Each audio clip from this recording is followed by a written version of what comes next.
if I...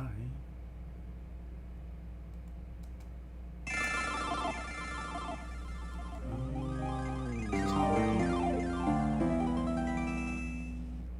Okay, it is.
Blah blah blah blah blah blah blah blah blah blah. I feel like I should turn this. Blah blah blah blah blah blah blah. No, it's still too loud. Okay, that's probably good enough.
Hello. Wait, I'm a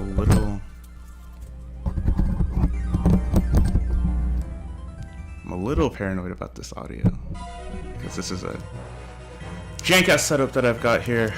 There aren't too many people here for the time being, so I'm just gonna lower this volume a little bit on my end. Okay, so I'm just gonna get started, and then as people show up, And then they will tell me, "Oh, Mo, I can't hear you. Oh, Mo, it's weird. Oh, Mo." And then when they do, I'll fix it. But for the time being, it's alright. I wish I could check. I guess this is why streamers usually have multiple monitors. Because I have to like move. I have to like move the windows in a way where I can see everything. And even then, when I like, okay, cool. Yeah, and then like when I try and check chat, I have to like tab off of Visual Boy Advance, and then like the game stops, and I'm not sure how to make it not do that. Like, see, if it stops, right? Yeah. I don't know. Okay. Hopefully I won't have to like interact with chat too much. I'll just read it. Anyway, welcome to what is hopefully, I'll get my mouse out of the way. What? Can you just see my mouse the entire time? This sucks. I want my money back.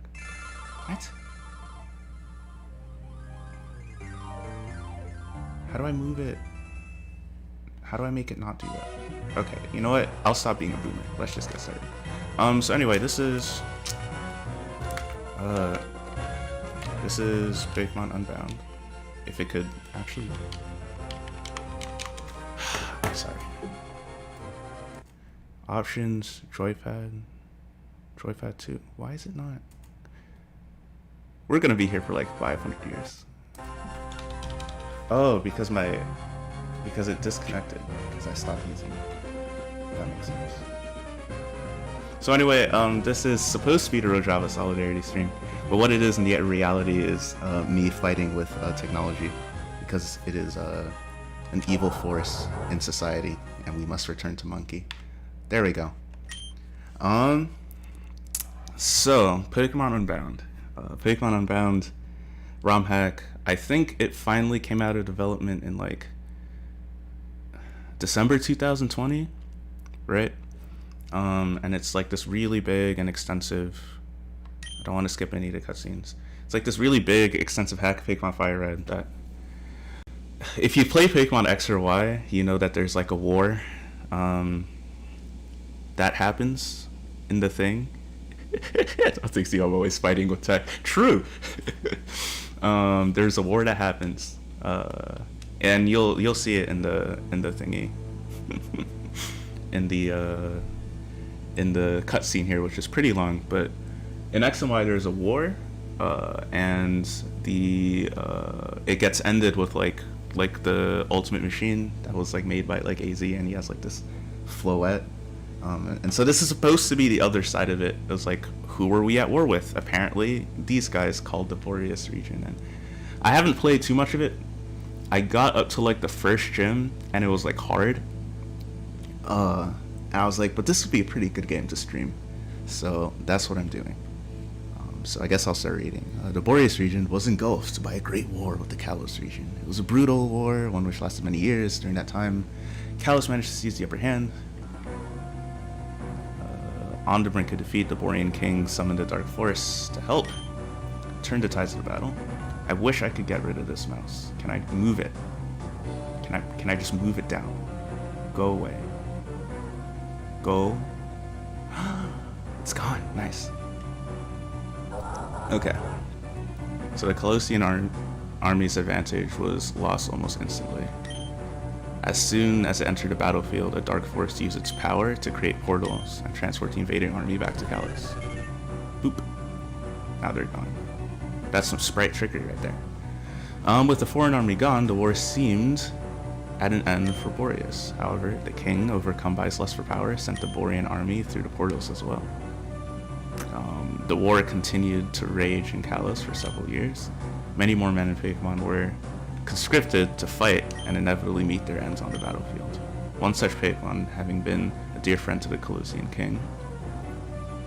Overcome with grief, the king built a device to restore its life, granting himself immortality in the process. And that's this thing. But this traumatic event left him scarred and filled with anger, unable to forgive the world that had hurt his precious Pokemon.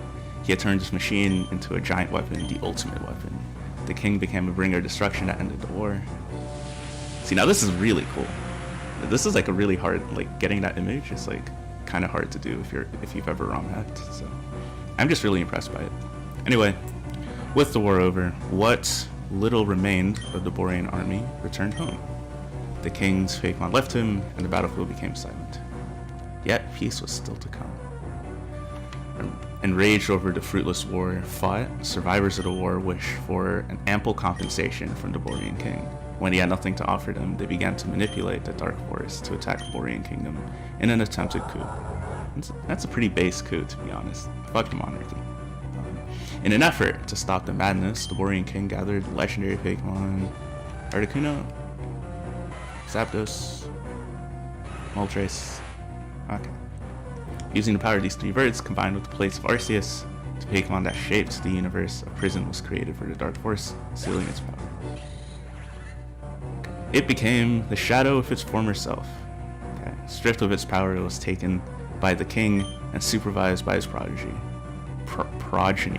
Until one fateful day. I like how we just did a whole cutscene, and now you want to go to 16 years ago. Arceus, I feel my time's almost up. This Pokemon, if this next experiment goes south, it will fall right into his hands. I told him using its power was dangerous, but without my guidance, I worry that he'll settle on it as an alternative method of achieving his goal. And that's why I need to do this. Okay, so this is like one of the most ill-advised things ever. You can't just put it in the water. This kind of reminds me of, so like the last Harry Potter movie. Like when Harry needs to get rid of the Elder Wand, he like snaps it in half. He like throws each of the parts in the water, right? And I'm like, why? Why don't you just, I don't know, like, it just seems really easy to discover. Like, we find forensic evidence of things all the time, especially if it's like a magic artifact. Anyway, now it's time for you to go, Arceus. Let me just tweet out that this started. Smiley face? Yeah, okay. Now it's time for you to go, Arceus. There's no point in you sticking around any longer. Just promise me one thing. Please watch over my child. Floaty, floaty, floaty, floaty. Okie dokie. And then I think, yeah, elsewhere. No, again? Okay, yeah. See, this is what I'm telling you. Watch what happens. Watch what happens. How can I fulfill Grampy's wish if I can't even catch a single Pokemon? I promised him I'd finish it, but at this point, I don't see how that will even be possible. Please, Arceus, if you're real, give me a sign that everything will work out. And look at this, look at this. Guess what pops out? Guess what pops out? Oh, really? Shocked. I, for one, am shocked. See, this is why you don't just throw it in the water. But okay. Arceus is real after all. So this thing comes out. This Pokemon. Hoopa. It appears, Grampy, that there may be a way after all. It's time for the eternal flower to bloom once more. See, that's your fault. Because you put it in the water instead of someplace normal. Fucking dumbasses. Holy shit.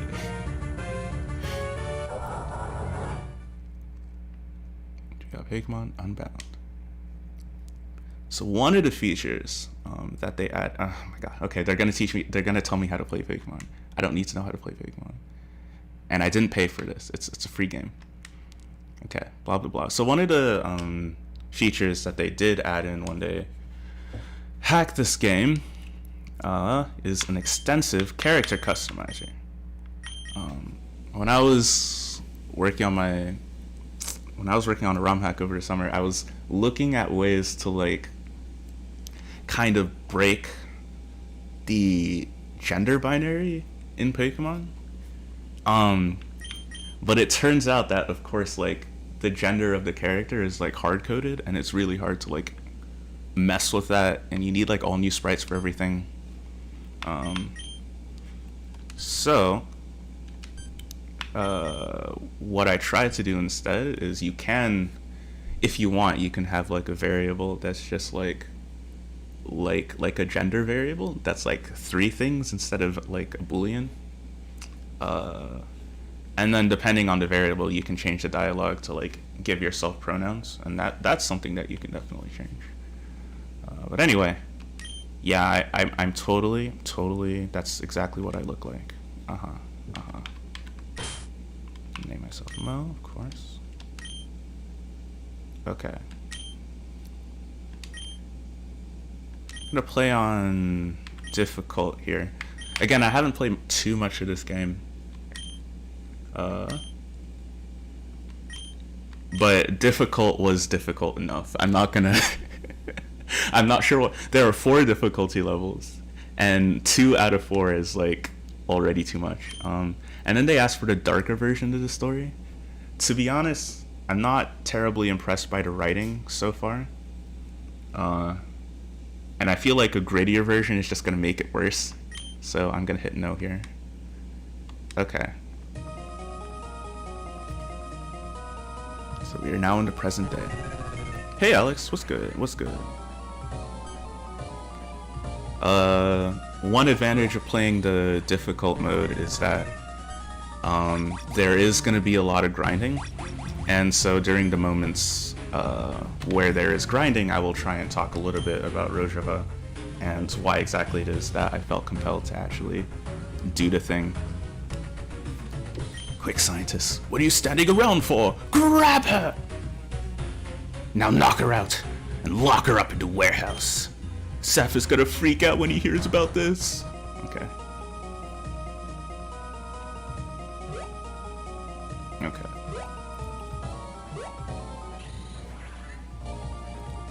She's unconscious, Super. Stop! What did I tell you about traveling through my cube space? Just because you can't travel through your rings anymore, that does not give you the right to use my cube without permission. I'm not sure what I'm doing with this guy's voice. Is it an evil voice like this one?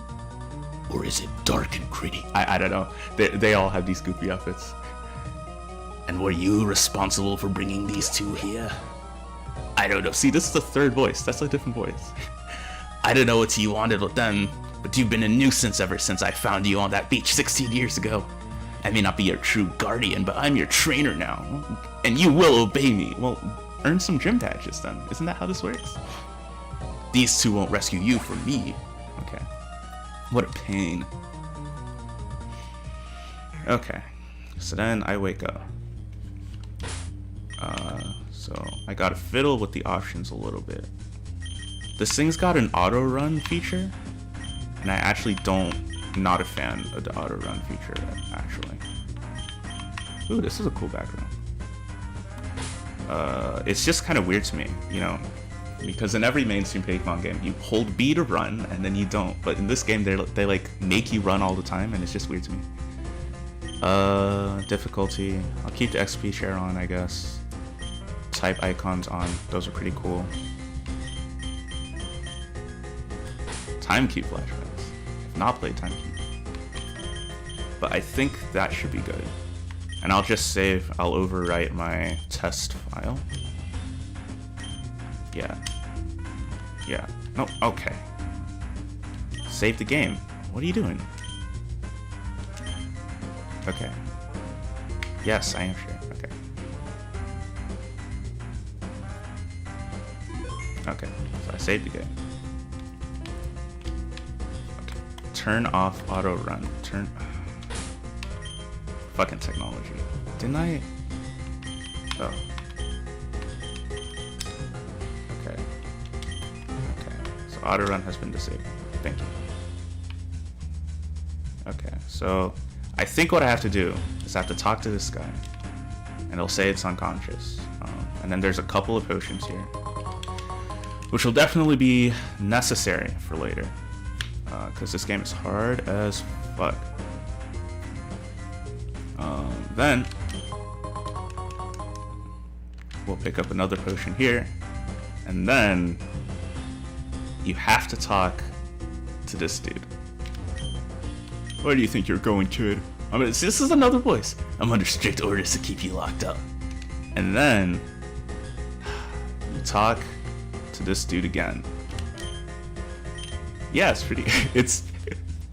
I think they ripped it from Diamond and Pearl for the run cycle, but if you play Diamond and Pearl, you know that the characters don't run that fast, so it's like running as fast as you would in Emerald, but like the animation of Diamond and Pearl, which was a little bit slower. So it's got an interesting feel to it. Okay. So what do we name our rival?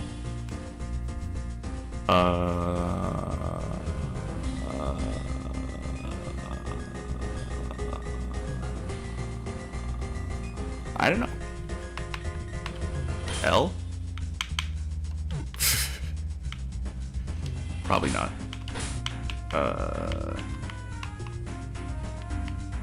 He's got red hair, so that's why I'm gonna name him Edge Boy.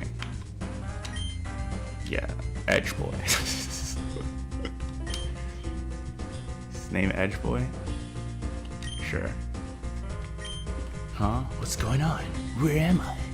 What's going on? Oh wait, you're that kid from down the road, Mo, right? Do you know what we're doing here? What? You don't know? So you must be in the same situation as I am. Have you seen any sort of exit around? There is one, but it's blocked by a man dressed in black. Take me there. I'm gonna try and break through. Okay. So then you have to go back, and then they just tell, he's just gonna say, hey, who do you think you are? Don't think you can get away? Blah blah blah. Back off, kid. I'm under strict orders to keep you locked up. Scram unless you wanna suffer. Smart choice. Keep far away from this door and you won't regret it. Doesn't look like he's gonna move, Mo. We gotta find another way out of here. Okay. So now we get the next part.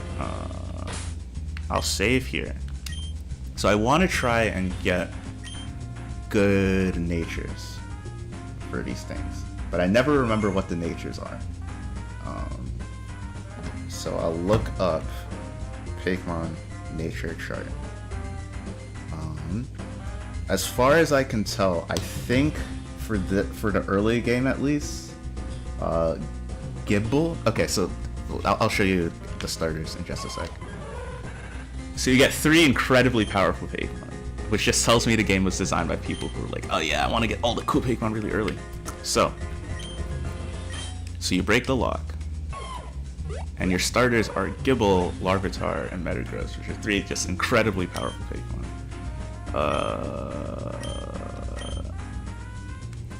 So I think Gible, and the reason why Gible is really good is because the first gym actually takes place in the fog, and having a sandstorm user is really, really good for like getting rid of fog so that your attacks actually hit. The second one is that it's like grass themed, right? So, and Gible actually learns Fire Fang for some reason at a really early level in this game. So, that's why I'm picking Gible.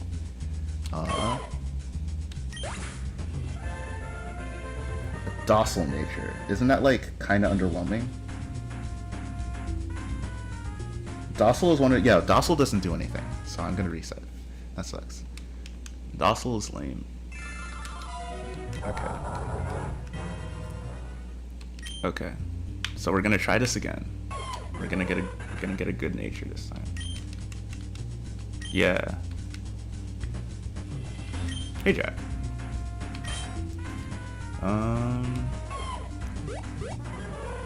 Ideally we want like a plus attack nature. So either a plus attack nature or a plus speed is okay. So we're gonna pick the Gible again. And Naughty nature. Yeah. Okay, Naughty is good because Naughty gives you plus attack and minus SpDef. Okay. I always like to nickname all my Pokemon. Yeah, yeah. Although, I don't know, it's been a while since Garchomp's been relevant in the meta, but like, I have seen people put like Fire Blast on Garchomp just because like Ferrothorn is a thing. But yeah. And then the poor Beldum is just gonna leave. Now that we have our own Pokemon, we head for the exit. So we go back to the exit a third time. Right. I told you before, I'm under strict orders to keep you locked up. You don't really have a choice now. You're gonna let us out or face my wrath. Okay, Edge Boy, chill. Quit fooling yourself. There's nothing you can do to make me let you through. Well, let's team up, show this guy what we can do. Okay, Edge Boy. Okay. And then we start this battle.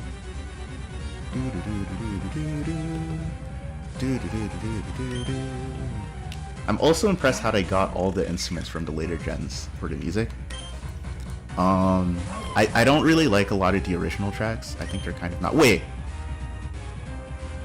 Does this thing not have Sandstream? No! No! No! That was the whole point! That was the whole point of picking Gible. Okay, we're gonna reset again.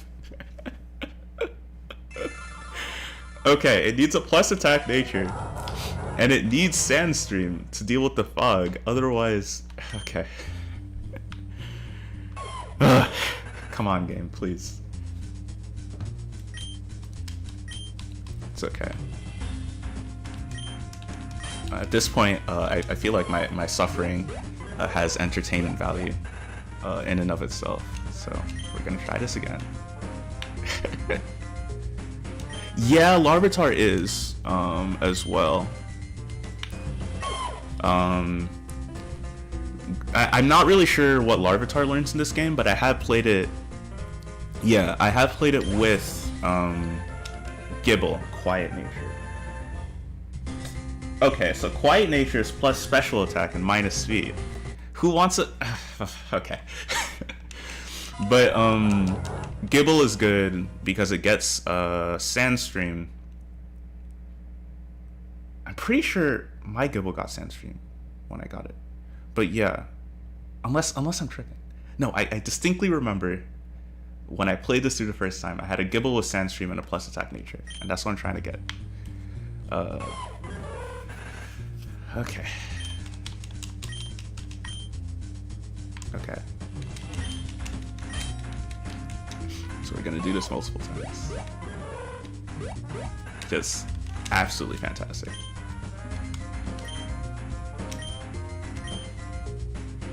Okay. Okay, please. Just a lonely nature. Okay, that's plus attack minus defense. That's okay. Name this thing Chomp.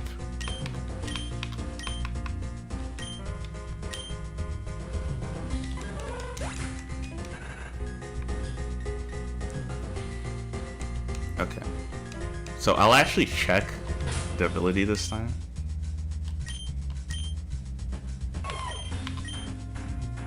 Does it have Sand? No, it has Sand Veil again.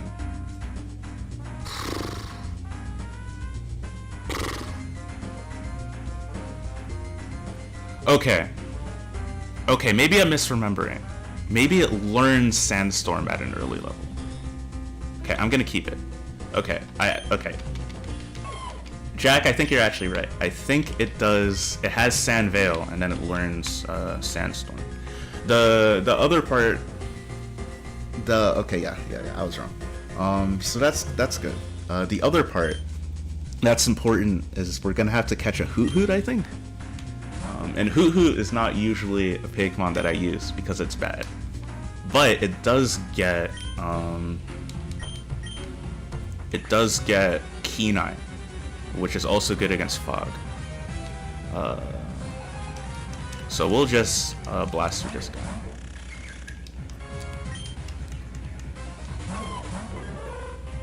Yeah, okay.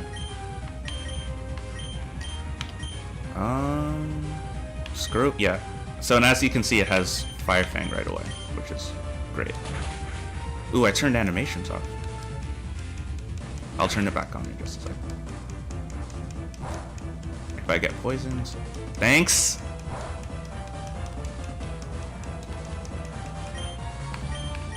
Okay. If I just hit Fire Fang, I will just die. Okay. Good.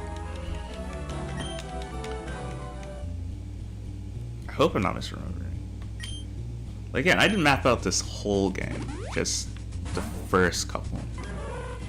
So this dude just like, he gets his fake bond to attack the whole trainer, just fight the whole trainer, because he's Edge Boy, right? You can get out of here, Mo. I'm sure you're capable of taking care of yourself from here on out. If you run into any trouble, just use your Pokemon. Oh, one more thing, as soon as we get home, we're going to battle. You impressed me when we battled together. Okay, sure. No one asked for your approval, bucko, but fine. So I want to see how I'll fare against you. Until then, don't tire yourself out too much. Okay, buddy. Okay, pal. Do I have any, like... I don't have any... I don't have any... Petra Bears or anything. Okay, so another cutscene. I'm terribly sorry, sir, but, those people that you asked me to guard found some Pokemon and escaped. Fool! How could you let them escape? They saw what we were doing in the lab. Listen, I didn't see anything in the lab, okay? If they recognize what we're doing and tell anyone, the international police will send a whole ethics committee after us. I love the idea of the police sending an ethics committee and not just like killing people. That could ruin our entire operation. And you think a simple apology will make everything better? No, sir, I don't. That was just a small mistake. I promise it won't happen again. Marlin. So apparently this is his name, Marlin. I need someone to obtain the weekly supplies from the Pokemart. Make sure they also discreetly obtain a special package that is arriving today. It's critical for our operation to capture specimen Uno. Oh, thanks, Alex. Yeah, it's fine. If you can give money to the thing in the description, do so. I'll be explaining it. There's like a bit where it's a little bit down, and then I'll kind of explain what it is. But thanks so much. Grunt, yes sir. Yes sir. Okay. Anything else? Once that grunt has obtained a package, take it and use it to capture specimen Uno. On it. Okay. As for you, I'm gonna make an example out of you. It's time for you to pay for your blunder. No, please, I'm really sorry. I'll do anything to fix this. Houndoom, drag this useless grunt to the lab. Let the scientists know they have a new guinea pig. Well then. At least now something useful will come of this failure. Okay. Okay.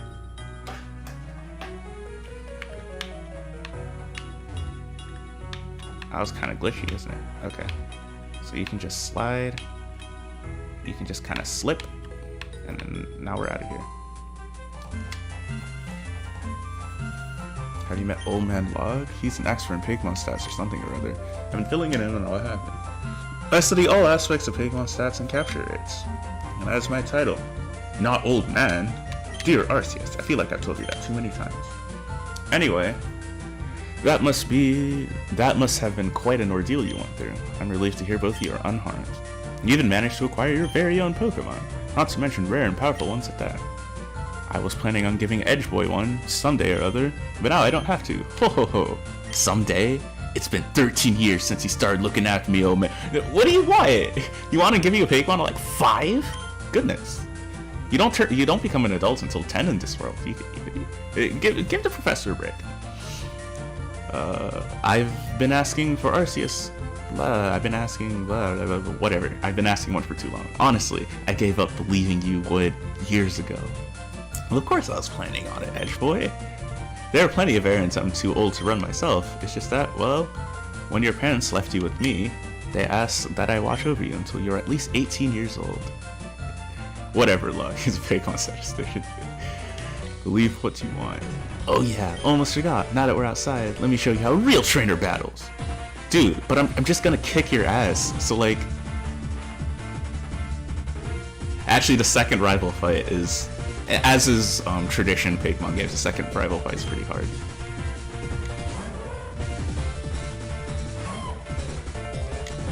Okay.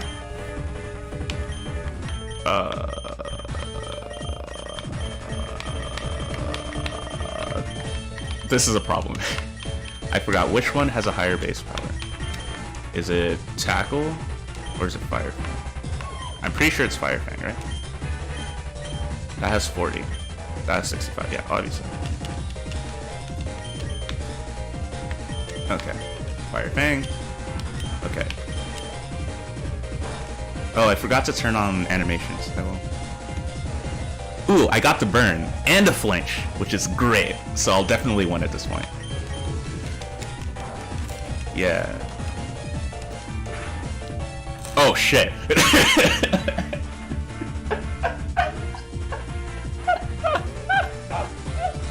What? It's burn. How much damage is bite supposed to do? Oh goodness gracious. Okay. Okay. Losing larva use bite. What? What on earth? Oh, because I'm a minus defense nature. Oh yeah. Okay. That makes sense. Goodness, my defense must be ass then. Okay. Not bad, Mo. Yeah, not bad. That was a fine battle. Very enthralling, if I do say so myself. No one cares how it made you feel, log. Fucking edge boy. It only matters if our Pokemon seems strong. Well, from what I can see, your Pokemon do have some nice stats. I see potential for them to be strong Pokemon someday. Thank you, log. That's the first useful thing you said all day. What's this dude's deal? Like, what's Edge Boy's deal? And it'll be the last. Look at this dude. Okay.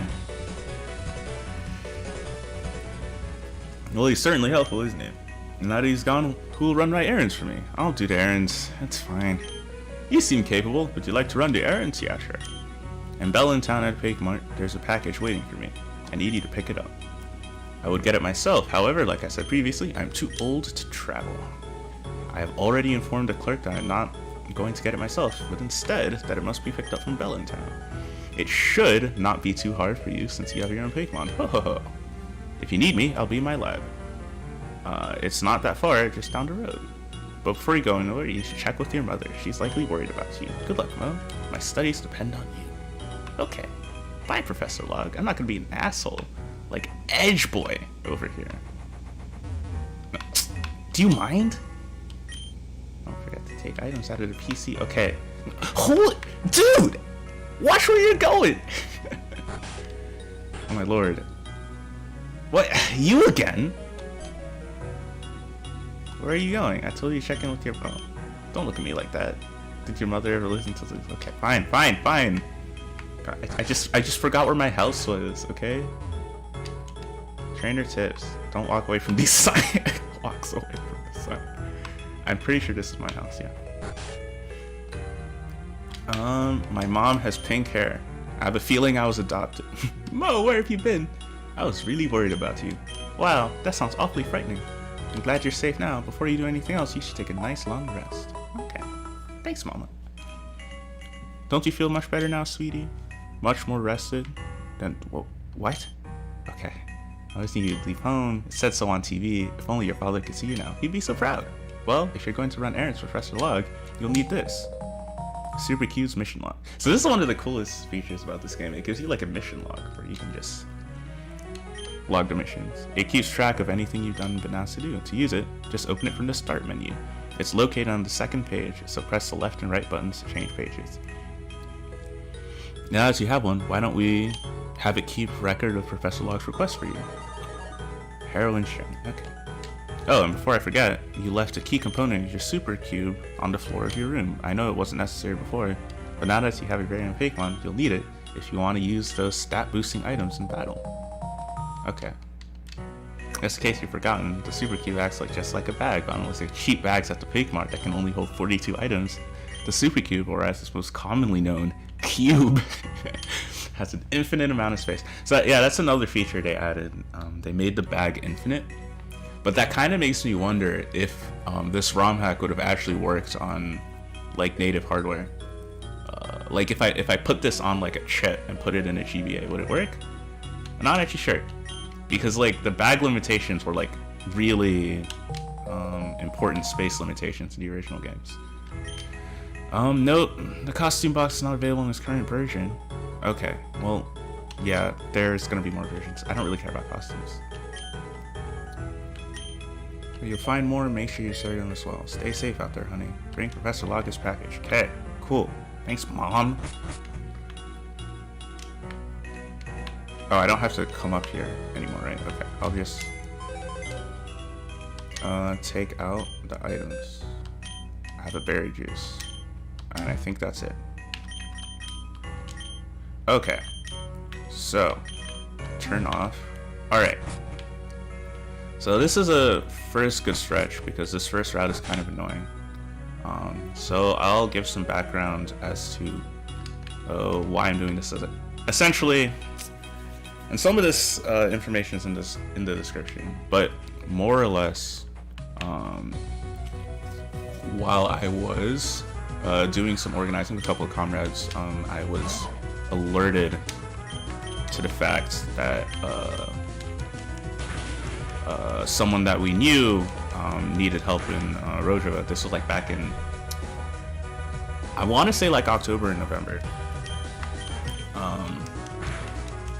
And they kind of worked behind the scenes to try and like get this fundraiser set up, and that's the one in the description, and that's the one that I hope you can check out and share.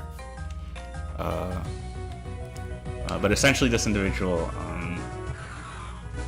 they are actively like risking their life and their body and their labor for I think one of the most important like international causes in just the current political situation. And so if you can help out, or if you want, you can just stick around in the stream, and just leaving it on kind of helps people who know about the channel or are maybe getting recommended this channel make sure they know what's going on. I need to catch an ice step eventually. I will, maybe not. For now what we need is levels. But this is kind of harder to do when I'm distracted. Yeah, I don't know the person personally, but I do think the cause is important to me. Someone asked in my Discord the other day if like the link and stuff are legit, and I just wanted to stress that like this isn't like a theoretical thing. Yeah, that's perfectly fine. Like sharing and spreading awareness is honestly just as good. Where's the Pokemon? What?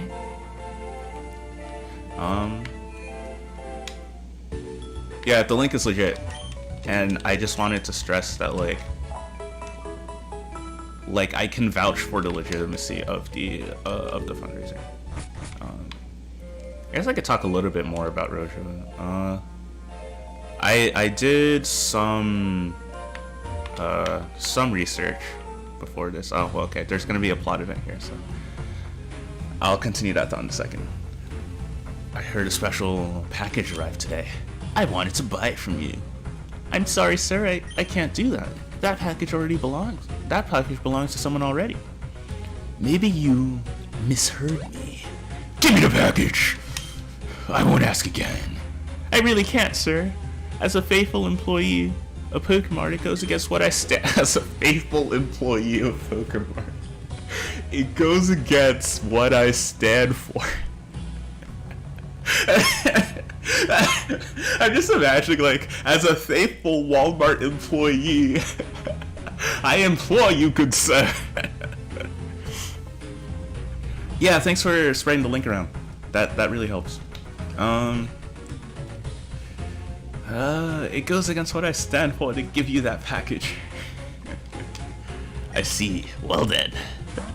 Sneasel, grab the package. Boop. Good work, Sneasel.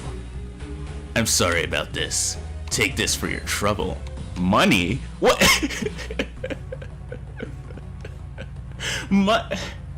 You just paid for it. What? You came to take that package, or unless you're willing to fight for it. Of course I'm willing to fight. I'm gonna put you in your place. Sneasel. Okay, it's like a level 8 Sneasel, right? Dude, I could take this clown. Watch this. Scratch! Oh, I keep forgetting to turn on animations. I will. Right, but, okay, well, just a couple more seconds and this will be done. Your win doesn't change anything. Did you honestly think I'll give up a package even though I lost? I didn't come all the way just to give it to some stupid kid. Now move. Dang. Why can't I threaten people? Dude. Gibble will, like, bite your whole arm off. Okay.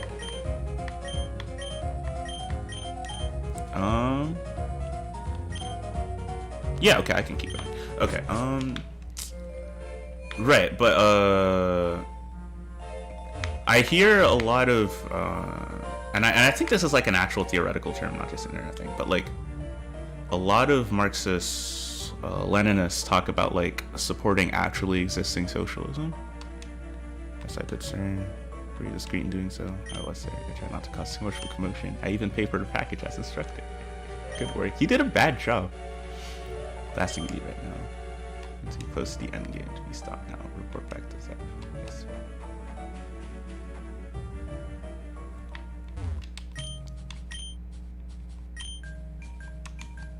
Okay.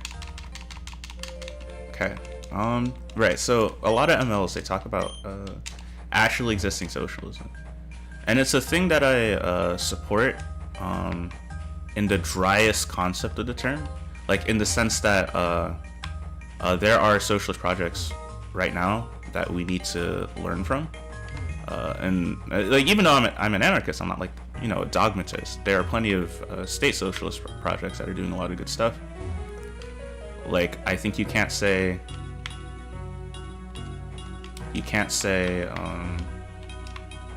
for example, that like Cuba and the way it's handled its pandemic is like anything to scoff at, right? You can't say like Vietnam and the way it was able to rebuild its country after basically being after having more bombs dropped on it than like any country on any side in World War II, after being like doused with chemical weapons, the way it was able to like rebuild a society that is like based on socialist principles is pretty good. But one of the issues that I have with actually existing socialism is that in practice what ends up happening is that MLs will be like, support actually existing socialism, and they'll look at Rojava and be like, Bashar al-Assad should kill them all. And I'm like, what? So if you don't like the way that Rojava is organized is like explicitly anti-capitalist. The means of production in Rojava are like organized through workers' councils and through workers' cooperatives. It's like an explicitly feminist project. It's probably one of the most socialist places on the planet right now. If you think about socialism in terms of getting to a society that is stateless, classless, and moneyless, right? But I feel like a lot of dogmatists on, I guess, the other side of the lib-auth divide, they kind of see socialism as following a very specific set plan, where we have a vanguard party, then you do a revolution, then you establish dictatorship for the proletariat, then you do class struggle, blah blah blah blah blah. And it's like, when they see a place that is not doing that exact thing, that like they talk over and over about like material conditions and shit, but when they see a place where it's not like the Kurds in Rojava didn't like try the Marxist-Leninist model. They did. Like the PKK, which is the Kurdistan Workers' Party, based in Turkey, they were a Marxist-Leninist party, and they tried to establish a Kurdish state in Turkey. That's like the thing that they tried at first, and it didn't work, because it turns out when you try to establish a separatist state in a US-backed NATO ally, you end up just getting accused of terrorism and then arrested or killed, right? And so the material conditions in Turkey and in Syria basically are pretty much ideal for this kind of like decentralized model where people organize themselves, and the way you get over like ethnic tensions and differences is to just like have people freely associate with one another, right? So anyway, that's the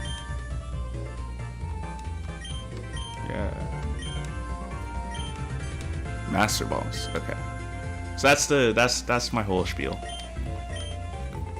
Correct.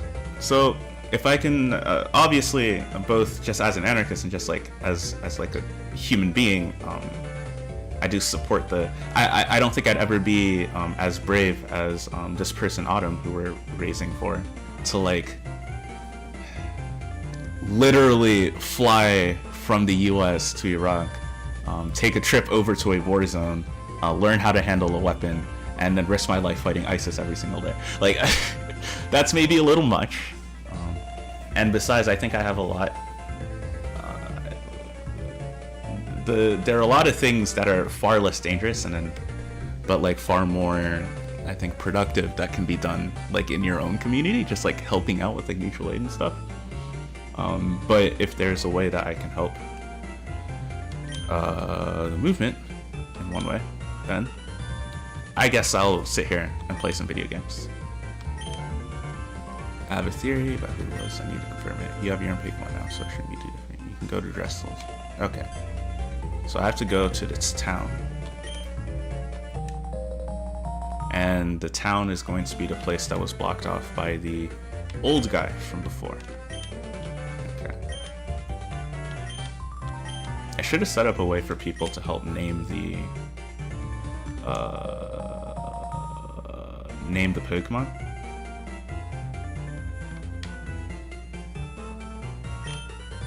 What's my Twitter looking like right now?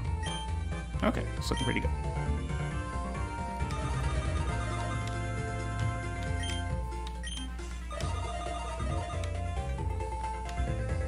Name all the Pokemon Derek. I'll name one Derek. Just for you. So I got 5 Pokeballs. So an Ice type is good. Like I explained earlier, we need a Hoot Hoot because we need a Pokemon with Kenai to counteract the Gym, which is a Fog type. I mean, it's not a Fog type, but it's got Fog Weather in it. And then I'm gonna catch a Riolu because Ludicario is obviously very strong.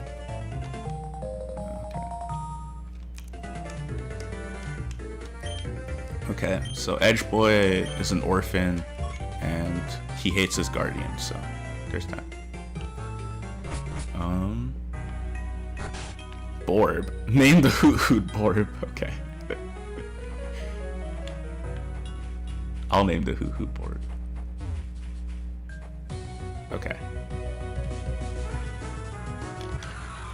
And then the question is, do I catch an Ice type? I feel like the Hoot Hoot must be Shadow the Hedgehog, yeah. yeah, it works. Yeah, see, oh, there we go.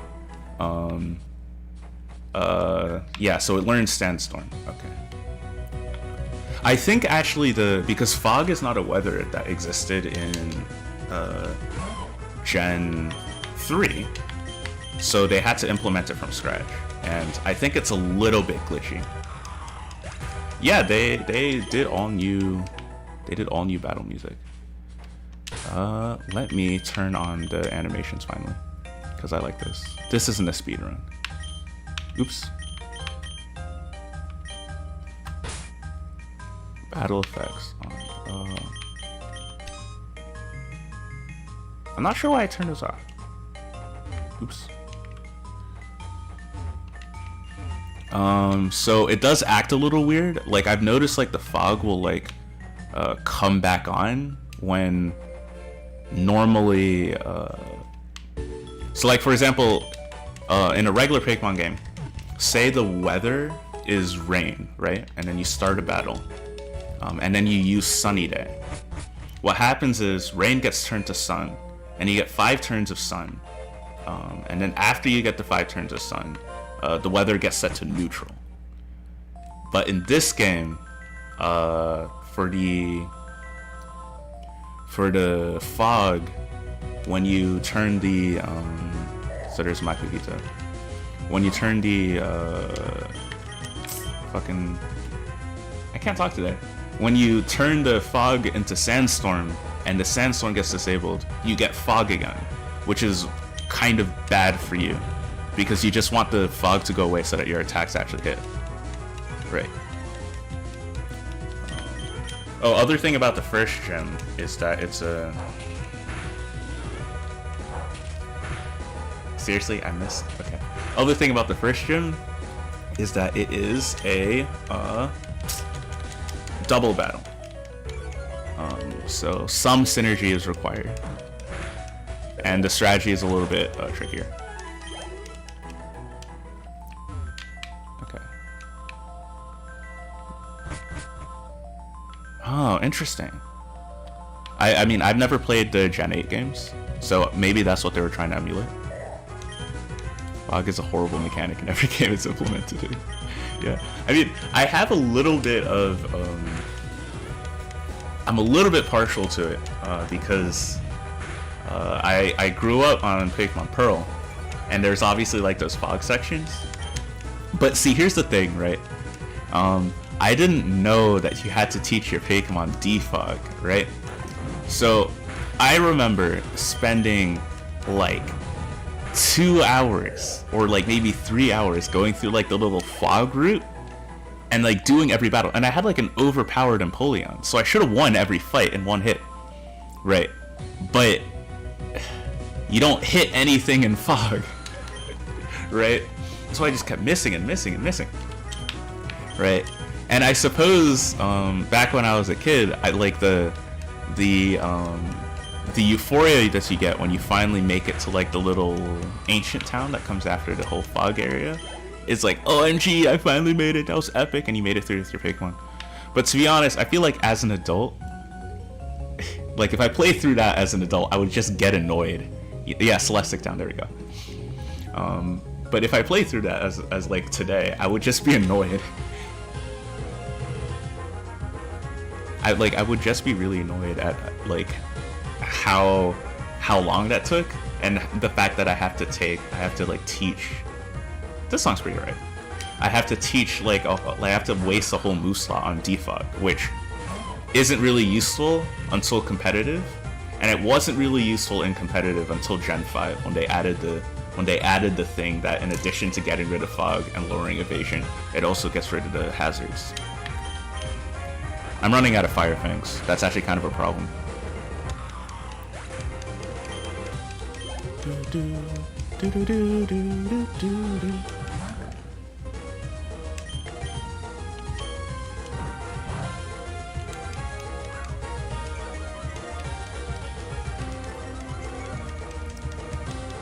So having weak armor is actually good for us, because our tackles will do more and more damage as its defense falls, and we don't have to use Fire Fangs, which are in short supply. Unfortunately,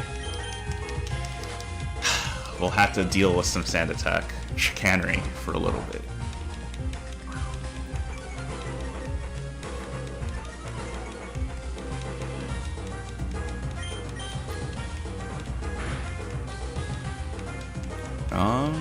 So yeah. What's the thing to talk about? I guess I could talk about... I'll save talking about, like, content for the YouTube channel for just a little bit. I don't know. I guess I could talk about some of the new anime that is coming out on Escape Route, which is good. Let's see. A lot of people seem really hyped about winter 2021. I don't know. I'm kind of Oh, mean look, that's fine. I'm not gonna say... Okay, so here's the thing that happens to me. Because since I there's not a lot of like ongoing series that I watch. Yeah, like there's... Because I haven't watched a ton of like the season 1s of a lot of the shows that are getting sequels. So I don't usually watch those, right? And then part of like... Yeah... Hey, Rogue Panda. Egg. Yes, I'll talk about Egg in just a sec. So there's a lot of good shows, but a lot of them require me to see the season 1 of things. So I kind of just save them for when I have time. And then in addition to that, I also have to check out the bad shows so I can write takes on them, right? So then what ends up happening is that I see some of like the most like obscure the most obscure and like bad stuff, right? And then I just kind of think to myself, anime fucking sucks. What what is this? What's happening? And eventually I don't want to use any more fire fangs. Okay, I have to use one. Eventually I find some of the good shows and I'm like, okay, it wasn't that bad. Like that's what happened in fall 2020. Because like fall 2020 had a lot of like really kind of sketch shows that came out. And I started with all of those first. And then... And actually, to be honest, the same thing with summer 2020. Except summer 2020 I had got to high school and I was kind of pumped for that. Oh yeah, it had Akudama Drive. But I didn't start with Akudama Drive. Like, I didn't watch Akudama Drive until it had like 7 episodes in it. Until it was like 7 episodes through. And I wasn't really up to Jujutsu Kaisen until I had a couple episodes through. Like, fall 2020, and I didn't know Moriarty was gonna be good until like the 2nd episode. Yeah, so like fall 2020 ended up being like really good. Oh right, there's a healing Chansey here. Fall 2020 ended up being really good, but I just had no idea that it was going to be like worth giving a shit about. And same thing with summer. Like the only good show I remember like starting out in summer was God of High School, and after the first arc, narratively speaking, God of High School just like fell apart. And then we had Misfit of Demon King Academy and fucking Rent a Girlfriend, which are both just like crimes against humanity, and that sucked. But then we had Decadence, right? And I was eventually convinced to watch Decadence after watching Weeb Revolution's video, and I was like, okay, that was good.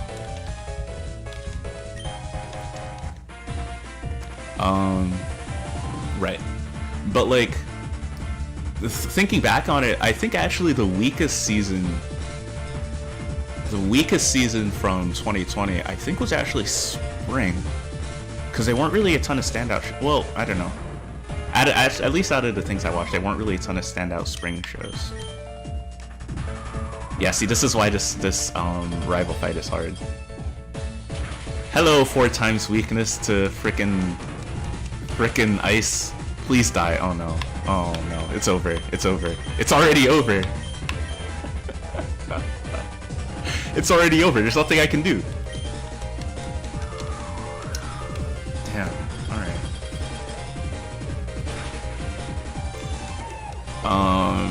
But like, the only like really good spring show I can think of, honestly, is like, I guess pre-con, like Princess Connect Redive.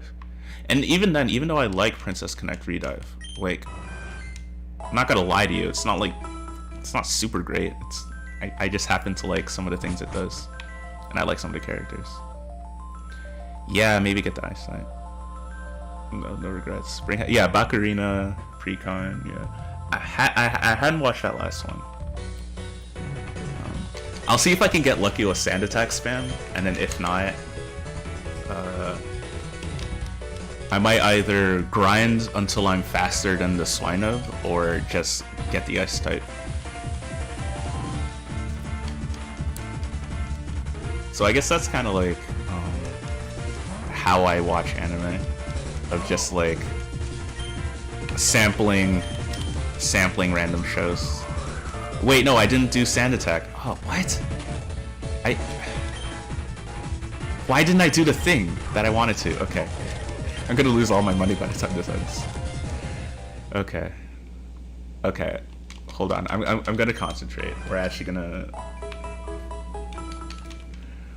not lose this time. I mean, we're probably gonna lose again. I try not to repeat. Spring one to dumb. Okay. Oh, do you know what I started watching recently? And I think this was a spring show. Gletnir. Oh my god. I just realized I haven't actually, like, other than talking to Rago about it, I haven't actually fucking done my Gletnir rant. Okay, so Gletnir. What is happening in that show? Right? Like, it feels like it's someone's fetish, but I don't know whose fetish it is. It's like a really specific fetish that Gletnir is. So basically, in Gletnir, there's like this high schooler, and he's got like a normal life sorta, except for the fact that sometimes he turns into like a giant fursuit. Yeah, okay, I know that 90% of anime is softcore fetish porn, but like Gletnir is like, it's like a really specific. It's like, so I've seen furry fetishes, right? But I've never seen any furry who wants to be the fursuit, and then who wants a hot girl to like wear them, and then like, and the way the show emphasizes how sweaty, really? Okay, fine, I'll grind. But the way the show emphasizes how gross it is, like getting in the suit, like you unzip it and it's like hot in there and it's like sweaty and you get out. It's like, yeah, it's right. I think vor is like the best way to do it, but like even then, like vor fetishes, they don't want to be piloted around by their meal, right? Is that or am I just out of touch with the vor community?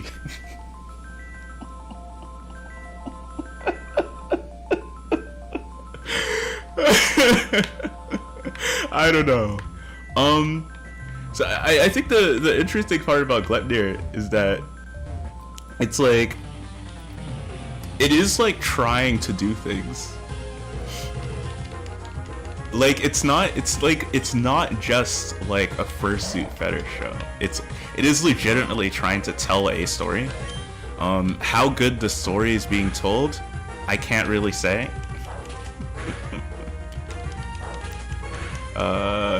Oh, Alex, we're talking about Gletnir. They're talking about Gletnir.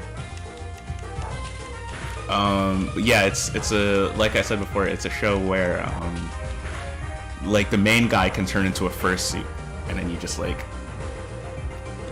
yeah, you turn into a fursuit, and then you like, the hot girl like gets inside and like pilots the dude around, and she's like in her underwear the entire time, and he's like a really sweaty fursuit, and there's like a lot of shots of like the sweat like dripping down her back and stuff.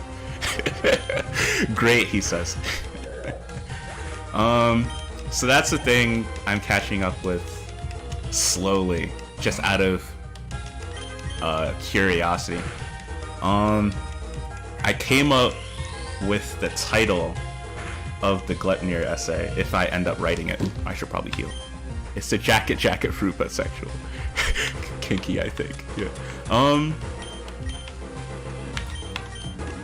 So I'm not sure if I'll actually do a Gletnir essay, but the title that I came up with, I think, was something like using dialectical materialism to find out whose fetish Gletnir is. Yeah, that was the title.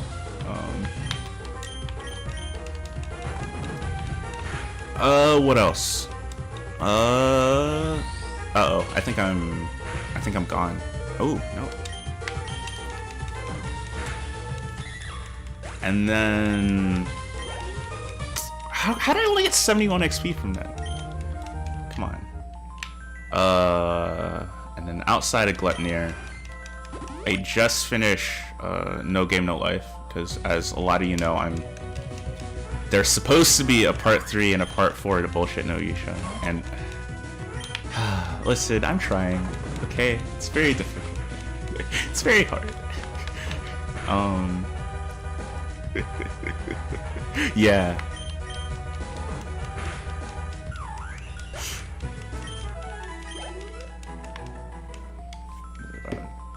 One sec.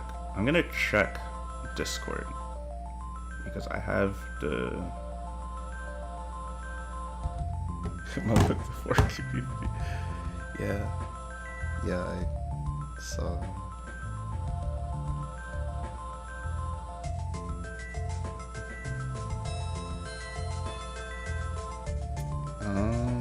Okay. Okay. Cool. What else? Okay, No Game No Life. I was yeah, so I was working on Isekai and I was like, is No Game No Life like significantly... Oh yeah, I mean, I was at the... You were in the X-Arm viewing, right? In the episode 2 of X-Arm is that... Oh no. I wish I could stream that on YouTube. I really could. If I could like do like anime reactions and not get like this whole channel nuked, then I would absolutely just stream X-Arm. But nah. But No Game No Life, I don't want to say it's like... It's not like awful, right? Sand Tomb. Oh yeah, Sand Tomb is actually important. You forgot I was there. But the thing about No Game No Life is that in terms of it being different than like a lot of the isekai that I've talked about and that I will talk about, it's like not. It's actually quite a bit like both aesthetic, okay, not aesthetically because it's got like the weird, it's got like the bisexual color scheme and it's got the red outline, right? But thematically it is very, very, very similar to Sword Art Online, except I think even more transparent in the fact that it's just like a male power fantasy and like none of the female characters matter. I'm not really sure how you can watch yeah, I mean, it's not like an awful show. Like No Game No, I'm not saying that No Game No Life is like bad. What I'm saying is that it doesn't make sense to me that people will like complain about SAO. For example, they say like, well, Asuna in SAO is like useless, like she's just a wife, okay? And I actually think Asuna should have been given more stuff to do. Mother's Rosario was a pretty good, it was, I really liked Mother's Rosario, and I really liked like Asuna's story there. But like, again, like I say on Twitter all the time, if I have to wait until the end of season 2 for the first time for your female lead to actually do anything, then that's not really as impressive as you think, right? But like, at least Asuna, like, there's some semblance that she like challenges Kirito on some things and like they work together to solve stuff. Yeah, Mother's Rosario is really good. By SAO standards anyway.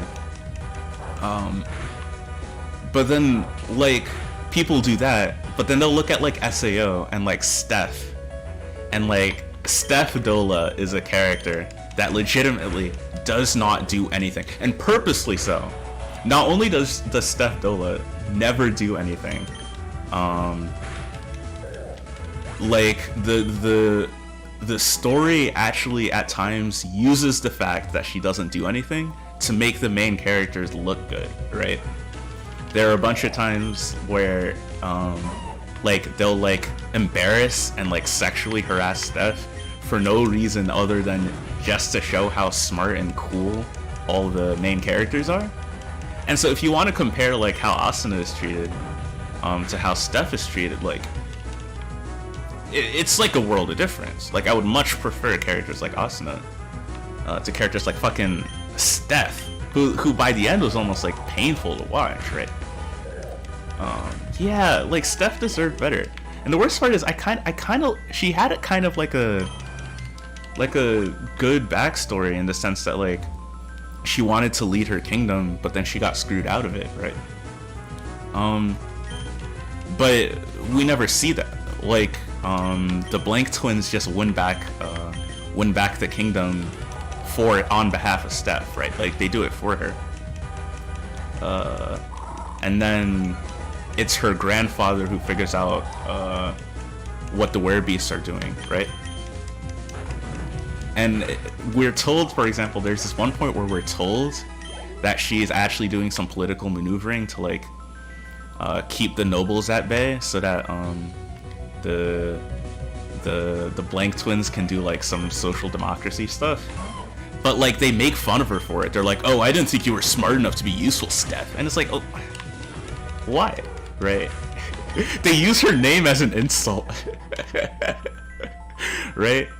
And so anyway, so when I see, like, that, and I see that show has, like an 8.2 on Mal, it's, like, probably, like, the second highest rated isekai after ReZero, which is a whole other thing, right? So I see that. And then I see SAO has like a 7, and people complain about SAO and the way it treats Asuna, but they don't complain about No Game No Life and the way No Game No Life treats Steph. I just sort of feel like it's like a political decision to hate SAO and not like a principled one where you actually, like, care about, like, anime. Stop being a Steph. You're just a Steph, yeah. I feel like the standards are too low for isekai and anime in general. And there's one good thing or even something different. Yeah. That's like the thing. That really is the thing. Especially for it's not just isekai. I feel like isekai has this issue. Shonen has this issue. A lot of, like, the popular kind of male-oriented anime had this issue where, because there's a lot of it, and a lot of it is doing bad stuff, if there's a thing that sort of does a good thing, then people say it's the best thing ever. I think, to be honest, and you'll see this in the other isekai shows. As for more unique isekai shows, Grimgar. I have not seen Grimgar. So here we're hoping that we're faster than the swine up now. If not, I'll gain another level. But yeah, there's this thing where, like, a lot of these, like, popular shows, because they're like kind of bad in a lot of different ways, when one of them sort of does a good thing, we say it's, like, the best thing. And I also think, there we go. Let's talk about ReZero. And ReZero does the thing where it's like, there are some parts of ReZero that are, like, genuinely good.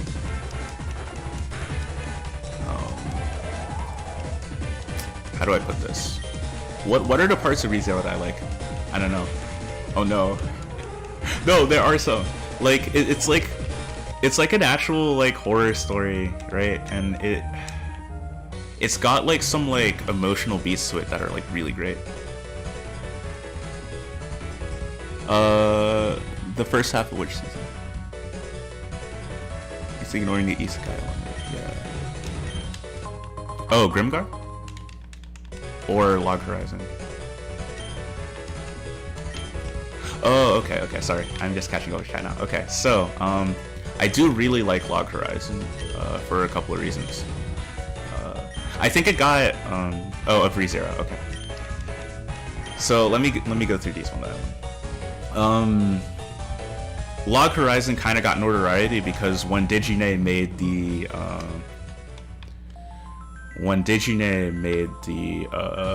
her like 4-hour-long SAO takedowns, she pitched Log Horizon as, like, the anti-SAO, and that's kind of one of the reasons why I watched it when I was new to anime, because I was aware of Digine and I was aware that she didn't like SAO and she did like Log Horizon instead, so I was like, okay, I'll just watch Log Horizon,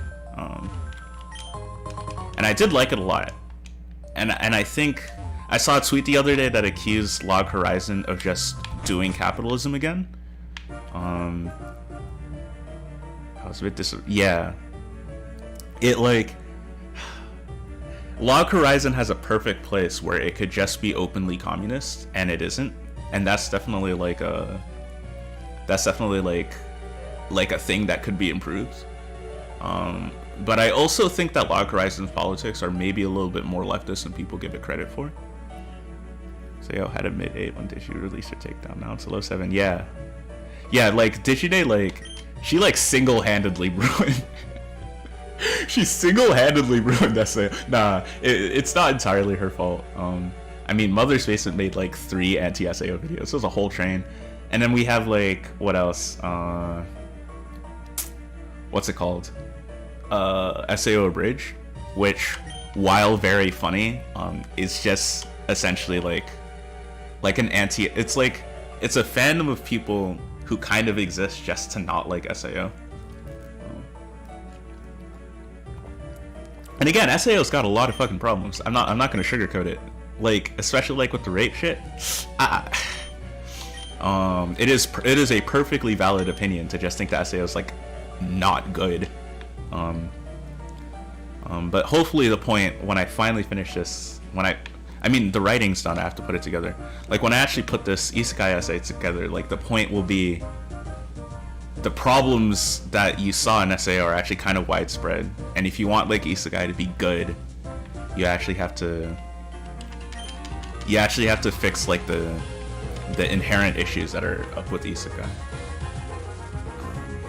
So there's that. Hopefully that goes well.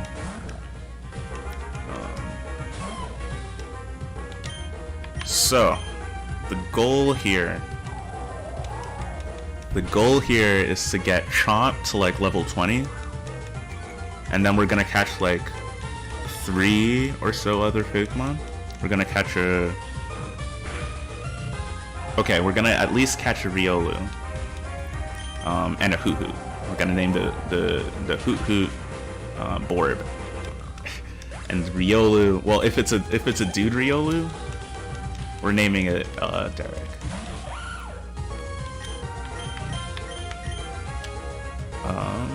Let me actually check some of these stats here.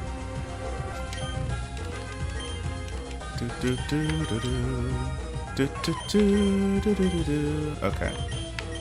Yeah, Santum is 35, so it's like a ground type tackle deck in this, but it does get stabbed, so that's why we kind of use it. But Fire Fang, and I click tackle as I say that. Fire Fang for the time being is our best move. So there's going to be kind of a lot of grinding.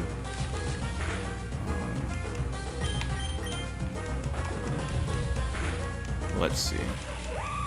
So what are we going to talk about until then? That's a question.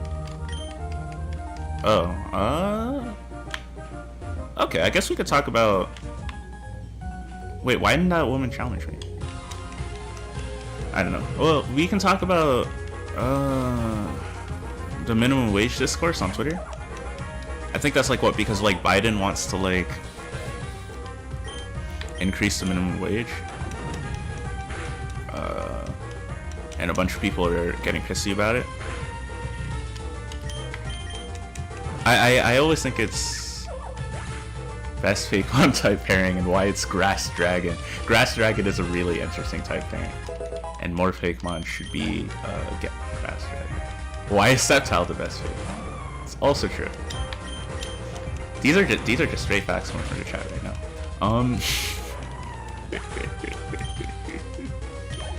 Oh yeah, like I played PU a lot in Gen 7. It's for people who are familiar with the Smogon tier system. And I quite liked and Appelin's Final Evolution, I forgot what it's called. Was Appelin's Final Evolution using my amazing psychic powers? I can teleport you to the other side? Yeah, I'm gonna go heal. And then I'll come back. So that was like a grass dragon type that was pretty good. And there was also Drampa as another dragon type that was normal dragon. And it was like you could just give it either like specs or Z crystal, and it just absolutely like blew shit up. It was really fun.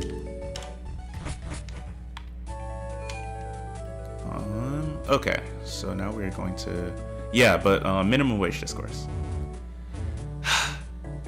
I've been kind of thinking about Battle Me, thank you.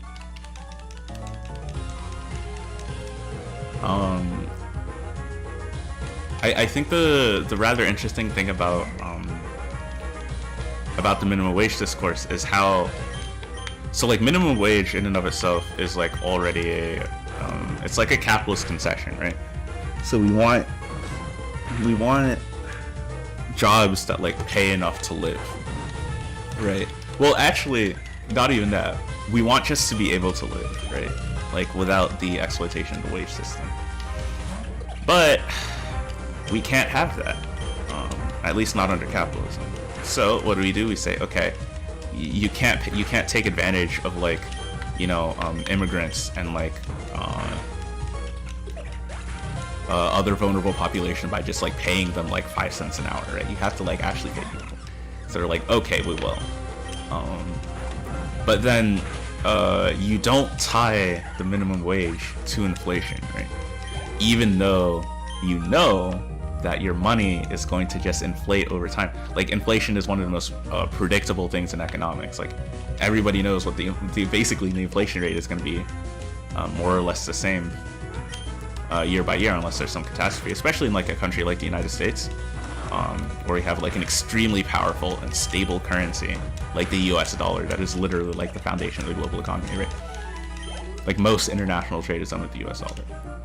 So the idea that we simply like they could not have known that over time the minimum wage is going to become more and more worthless, and then every time they wanted to raise it, there's always going to be like a fight in Congress between different people to raise it over and over again. It's like it's a manufactured circus, right?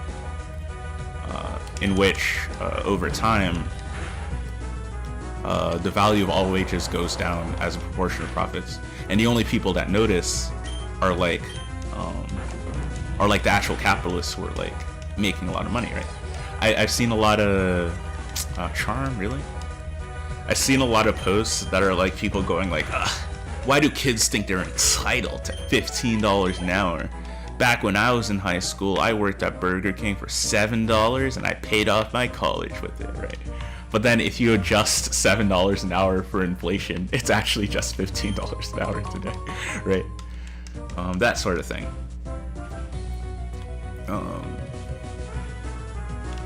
Why am I only getting Pick-a-Pecks? Oh wait, do I get Hoot Hoot at night and Pick-a-Peck in the day? Interesting. Because last time I played this, I played it at night. Pick-a-Peck also has Kenai. But I really wanted a Hoot Hoot though. Okay, well, if I don't find a Hoot Hoot, and I only find a Pick-a-Peck.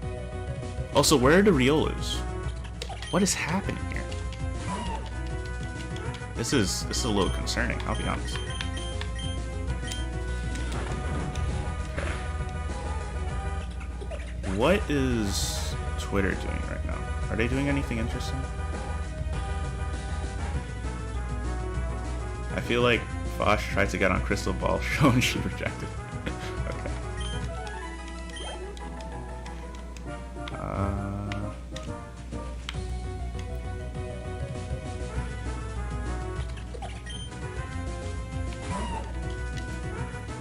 Okay, well, I don't know. There's nothing here. Where's the discourse? Let me see. There's got to be some discourse somewhere. Noam Chomsky was trending? Oh, I was just watching this. So speaking of Rojava, Metal Claw, okay. They started, okay, one sec. Does my type coverage go up or down if I replace tackle with metal claw? I think it goes, because if I'm steel type, then I can beat fairy. Yeah, no. Actually, metal claw is really useful because there are fairy types in your gym. Okay. But yeah. Anyway, so Noam Chomsky, in 2016, the University of Rojava opened up, and it's like kind of dedicated to It's kind of dedicated to both like teaching about like social struggle through like their kind of lens of like radical feminism and libertarian socialism, and obviously starting a university in the middle of one of the worst civil wars in human history is quite the feat, right? But actually, just recently they had their first annual lectures, and they invited Noam Chomsky to speak. And I only saw part of it, but it was really good. He was talking about essentially how there are like two main existential threats to humanity. One being climate catastrophe, and the other being death by nuclear fire. So, you know, fun stuff.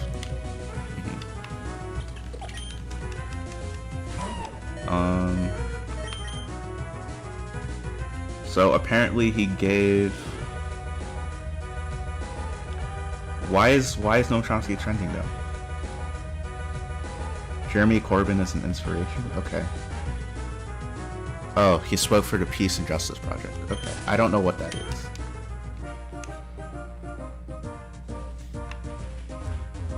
Okay, so I actually need to go heal. Okay. I think he should get more credit for his speech in Rojava. But that's okay. I mean, I didn't know about it until I was specifically doing research for this stream, so. And perhaps as ignorant as others.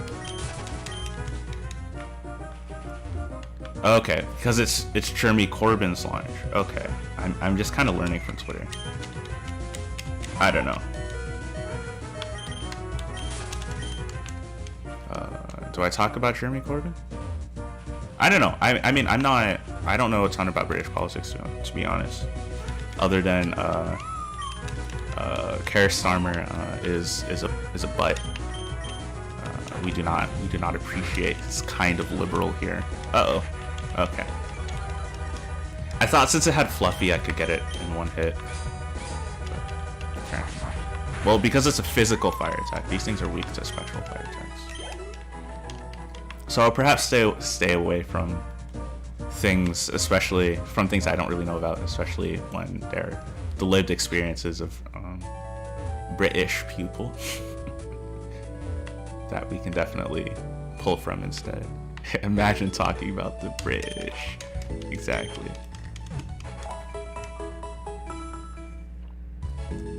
Okay. So what else is trending right now? Sasha? Like Sacha Baron Cohen? I don't know. What anime is this? Huh? I don't know. Oh, Attack on Titan. Okay. Listen. I'll watch Attack on Titan someday, okay? I don't know, but somebody already wrote the take. I don't know how much I've talked about this on this channel, but essentially, when people do a thing and they do like a good take on a thing, I become disincentivized from watching the thing. Like, people have already done the whole is Attack on Titan fascist thing, so I feel like if I come up, like I'll have to like try and find like a better take, like a spicier take than that. And that just seems like a lot of pressure, you know.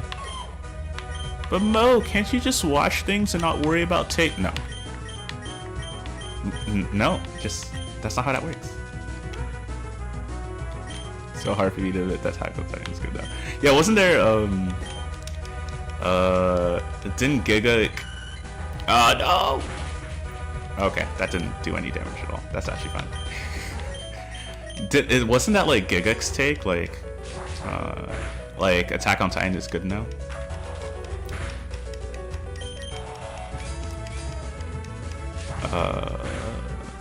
Okay. What is life without a good take? Yeah. I will say it is a little bit... I wonder how sustainable my anime habits are.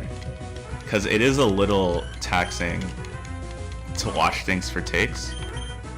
But I feel like I've forgotten how to... Okay. Have I forgotten how to watch things for takes? Or have I always watched anime for takes? I didn't watch My Hero Academia for takes. At least not at first. But I don't know. When I was watching Log Horizon, even if I wasn't like writing essays yet, because I hadn't really committed to wanting to do that, I was like looking for political themes in it.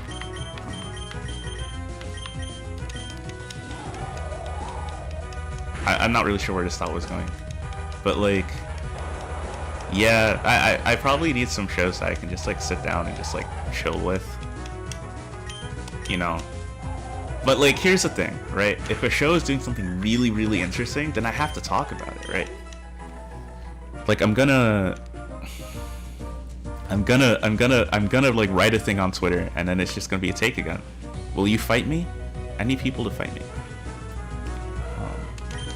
And if I watch an anime and it's bad, it's also gonna end up on Twitter, because like, obviously, right? And if I watch a show and it's not good enough, yeah, if I have a platform, I might as well use it. If I watch a show and it's not good enough for me to react to it, then that just means I didn't like it and I don't want to watch it. Okay, so she's a healer.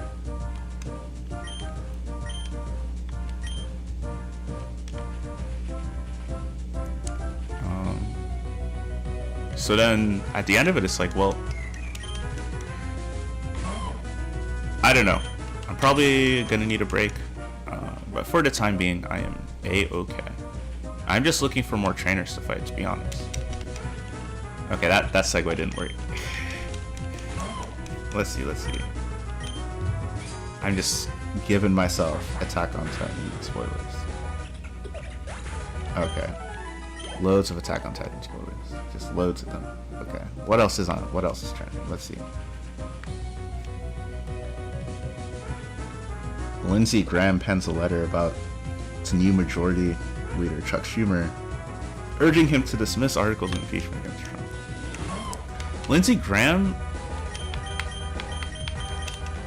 Graham honestly disgusts me.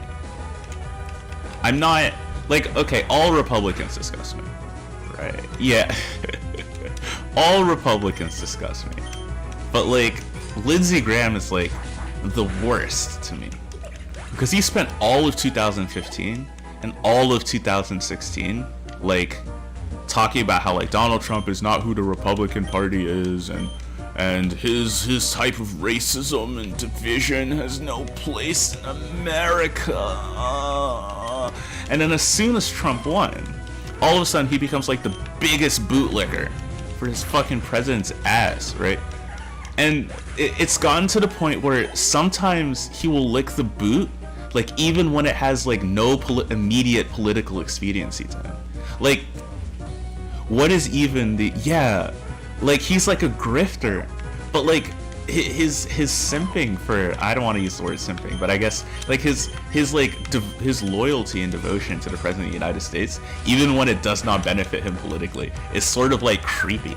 Like, I don't know what to make of the guy other than the fact that the Democrats are not able to like mount a challenge that can get rid of one of the least popular men in the United States is pretty funny and also sad. Like, this dude, Lindsey Graham, he literally told black people that you can be anything you want as long as you're not a liberal. That's what this The dude literally referred to the Confederacy as like the good old days, and the fucking Democrats seriously can't like. He's been on the front lines of some of the worst economic policies that have like devastated the working class in the United States, and the Democrats seriously, honest to goodness, they can't turn any of this into an effective political message that can like unseat Lindsey Graham, and now he's gonna be in office for another 6 years. Like, you know, stop. No, Metal Claw is really paying off. So I guess we'll have to get a pickup pack. It's unfortunate. I was really looking forward to getting a Riolu, but it looks like a Riolu and Hoot Hoot are like nighttime Pokemon, because I haven't seen any. Okay, it is the top of the hour. I don't think I did one at last hour, because I had just started, but I'm gonna start doing these top of the hour. So if you are new to the stream, hello, welcome. If you're watching this, you're probably subscribed, but just in case you don't know, I'm Mo Black. I'm an anarchist. I do leftist anime things and such. And currently, I am streaming Pokemon Unbound. Why?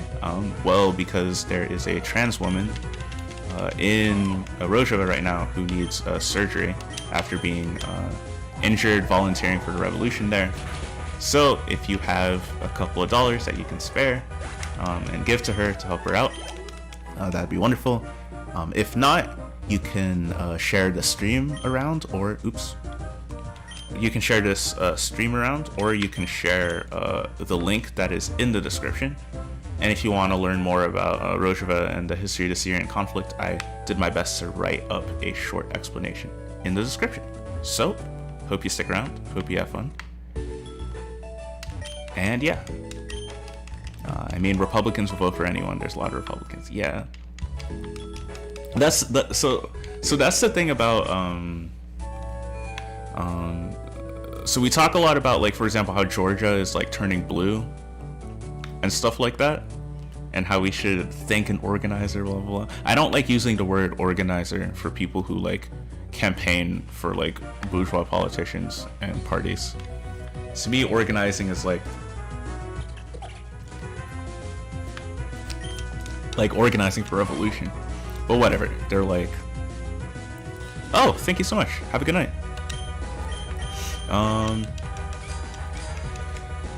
Right, so like, but like, here's the thing, right? A lot of, so like, for example, West Virginia is a classic case, right? In West Virginia, there are,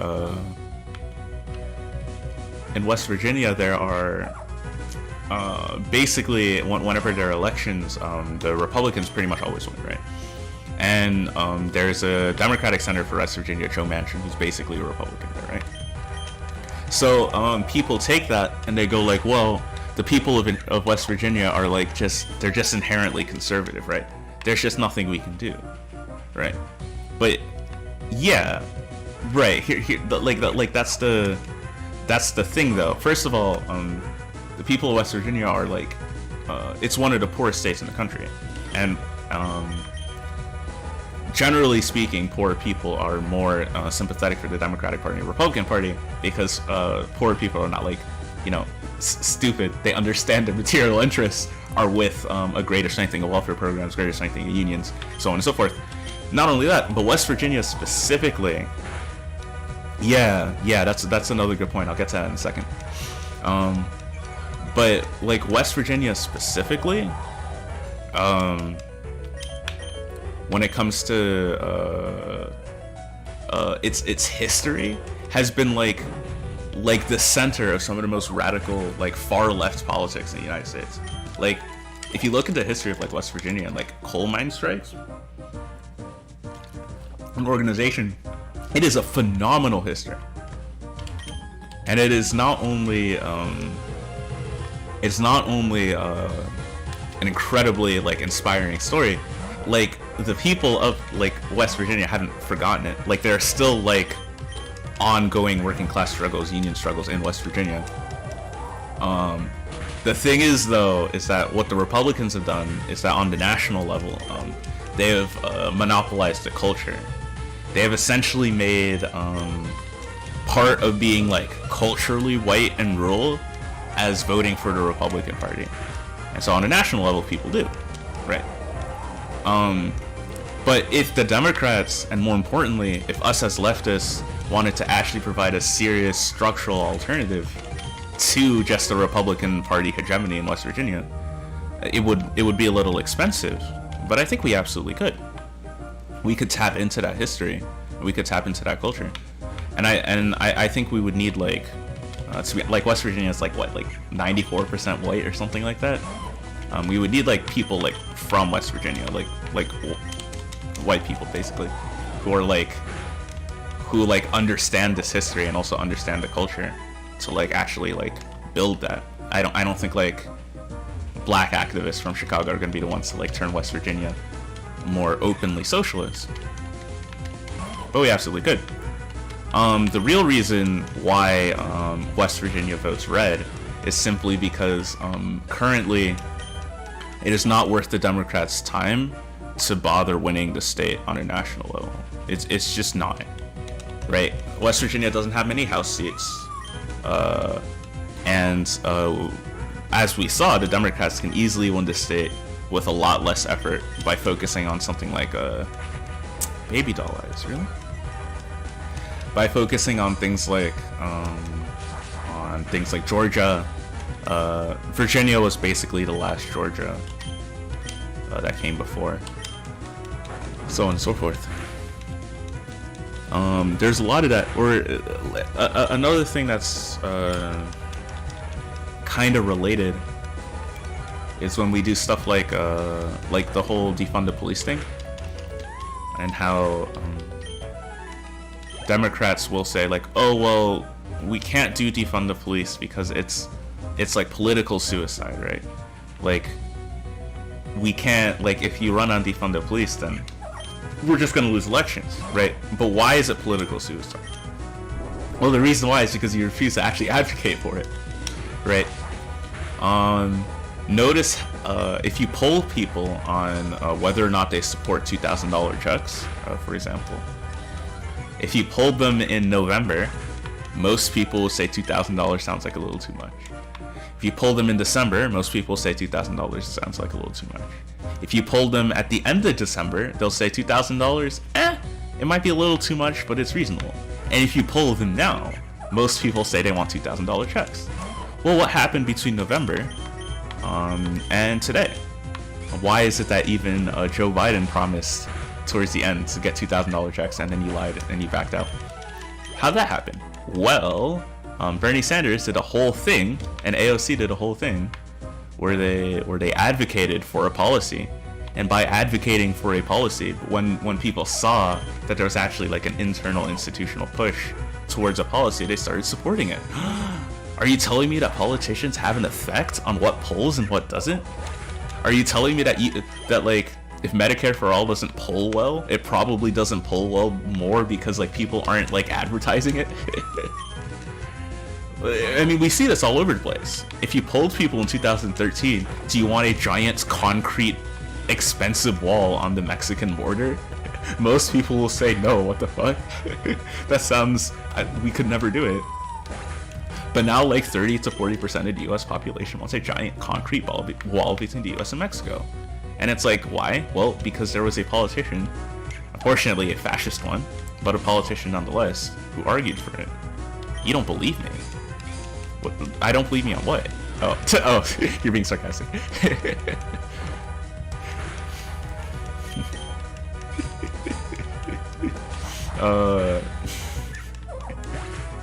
Yeah, like, it turns out that when you argue for things, people change their mind. It's not like a static real. Oh, yes, yes, yes. Okay. Fuck. All my moves are too strong. I don't know what to do.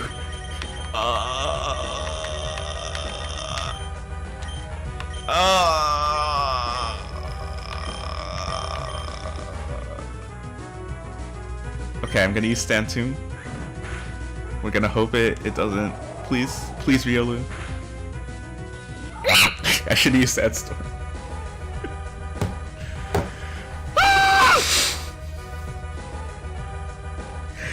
It's okay. We'll find another one. We'll find another one. Yeah, okay, Chomp. Sure, buddy. Sure, buddy. It's okay. We'll find Derek again.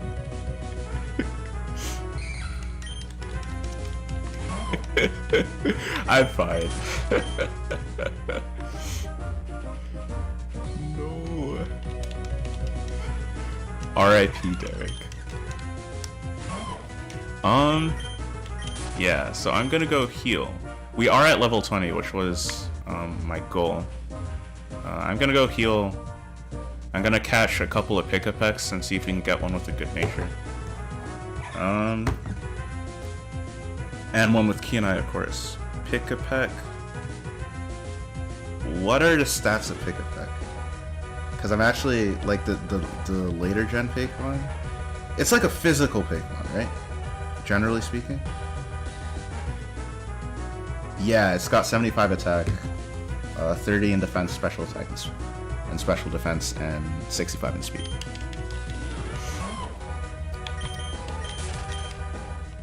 And then after we find the pick-a-pecks, we will reconnect with Derek.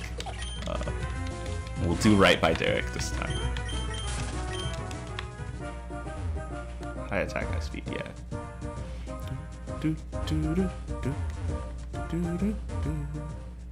I will say the OSC didn't really do it for me the first time, but it's okay. Although that one's from Ruby Sapphire Emerald.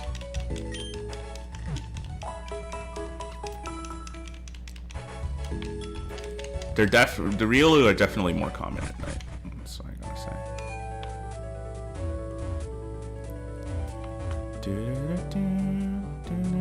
Yeah, I think I'm probably too strong to weaken most of the Pokemon.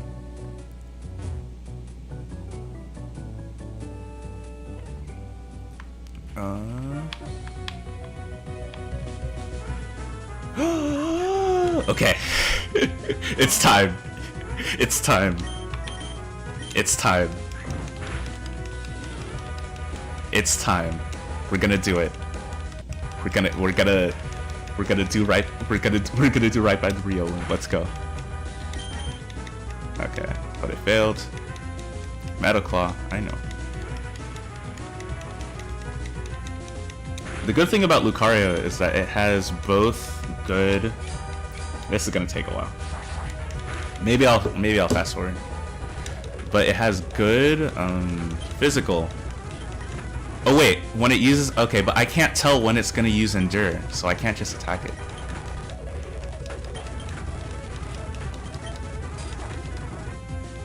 How many do I have? Ooh, none.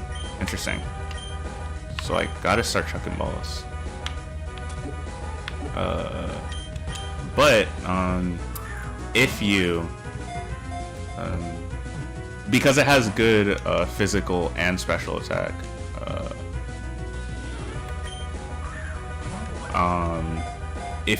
the nature that you get can be useful no matter what. How long does Endure last? If it uses Endure, can I attack it the next turn? No, right? That's not how that works.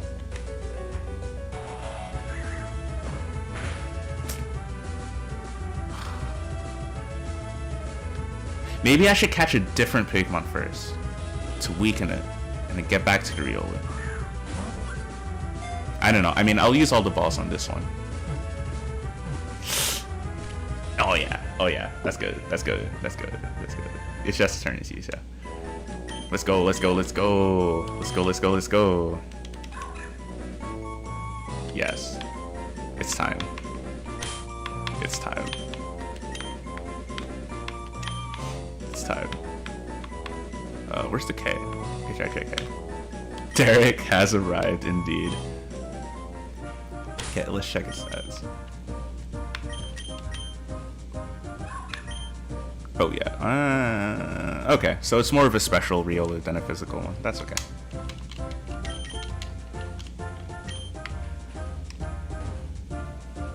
Yeah, see, like, that's what I was saying. Like, it's like a minus attack nature, but you can teach it, like, Aura Sphere, you can teach it Focus Blast, you can teach it Flash Cannon, like, Dark Pulse. Oof. I remember in Gen 6 when they, like, banned Mega Lucario. That was a whole drama. It was really good. I think I had back on my old save, I had like a competitive Mega Lucario to work with, but I also had this really cool Megalopony, but I have not seen my Pokemon Alpha Sapphire card in like such a long time. I think I need to spend the rest on potions for the gym.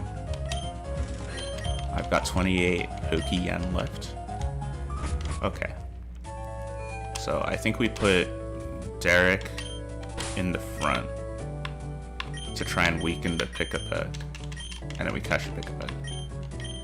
And we focus mainly on training up the Pick-a-Peck. I'll train to like maybe level... I don't want to spend the entire stream in this one area. So maybe I'll use the fast forward and like train the... Oh, now I can do this double battle. Do I want to? Not quite. I want to catch the Pick-a-Peck first.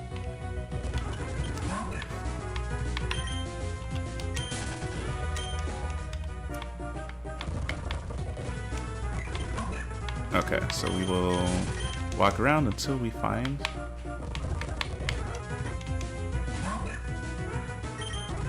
I might not be able to get away, yeah, because it's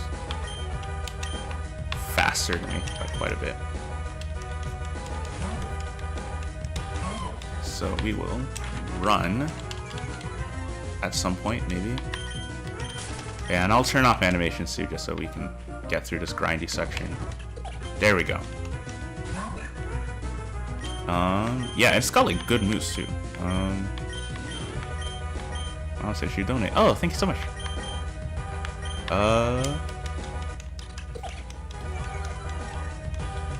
That's really awesome. So hopefully with the minus, yeah, that does jack. Oh, perfect. Thank you. Thanks, you guys. It really means a lot to me. Quick attack, maybe? I don't wanna get in the habit of just sacrificing Derek right after we got him. Okay, yeah, Derek will be fine. Besides, I'm pretty sure Pick-a-Peck has like a higher catch rate than Riolu by quite a bit, so we should be okay. It's like a starting bird, right? Yeah. What? Are you serious? Really? Really? Really? Okay. Okay. Okay. There we go. We unfortunately cannot name it Borb. But we can name it Dayborb. Because apparently it's what you get when you don't have Borbs. So that's what we're gonna do.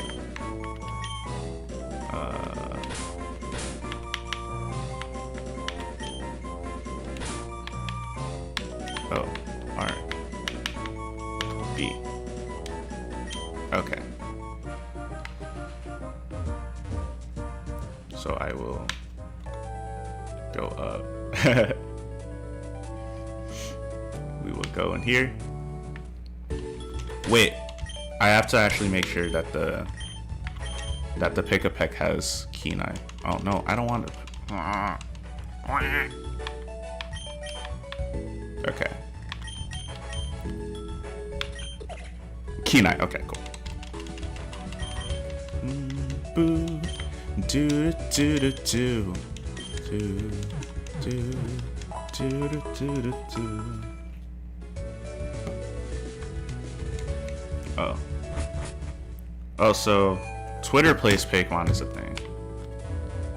Yeah. I was really into Twitch plays Pokemon when it was a thing. Actually, it's probably like the first like online community I was like really involved in. And then after that, I was involved in Homestuck. Well, that makes me sound like I was like involved in the creation of Homestuck, which is not true. But yeah, I did do. It was like kind of first like my experience with like online fandom, basically.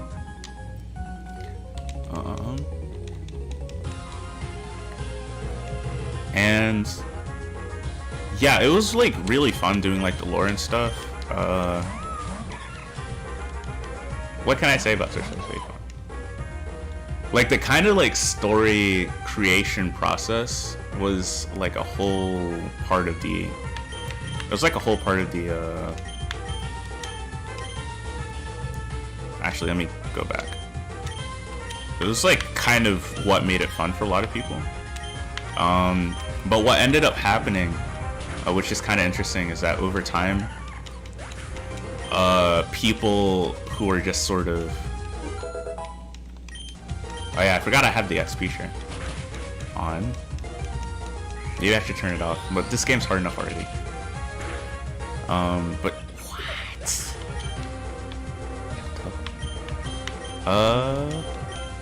Now I lost my train of thought. Socialist Recon. Oh yeah, right. So what ended up happening to the lore in Socialist Recon is that eventually it got to the point where like really known content creators would like the famous ones would just like make like a comic or whatever about like how they interpreted the events of like whatever was happening in the Socialist Recon stream, and then like everyone would just go with their interpretation. And the thing about the lore that was we're screwed. The thing about the lore about Socialist Recon that was really interesting is that like it was kind of like a community process, right? Where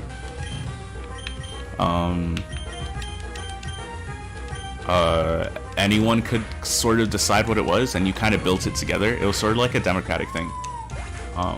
And that's kind of how it was in like the first gen and the second gen. Like the reason why we call it lore is because it's like, you know, collectively, the way like a specific culture has decided to interpret the events.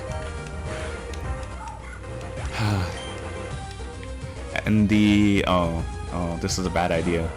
This is a bad idea.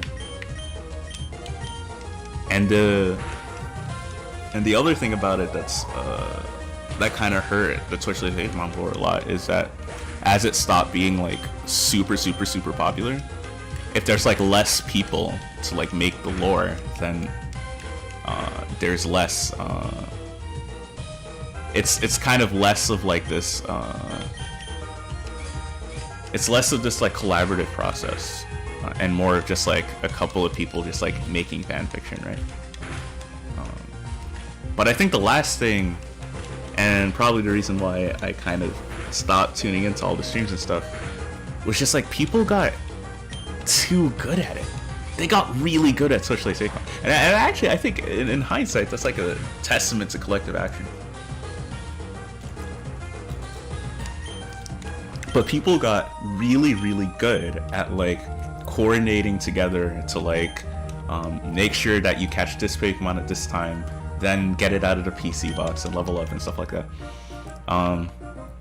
To the point where, okay, I obviously telling you to watch the entirety of the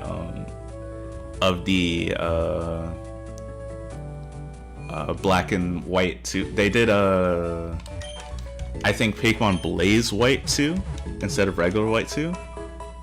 And our team for Blaze White 2 was absolutely insane. There was like a set tile with like coverage moves for like rock types.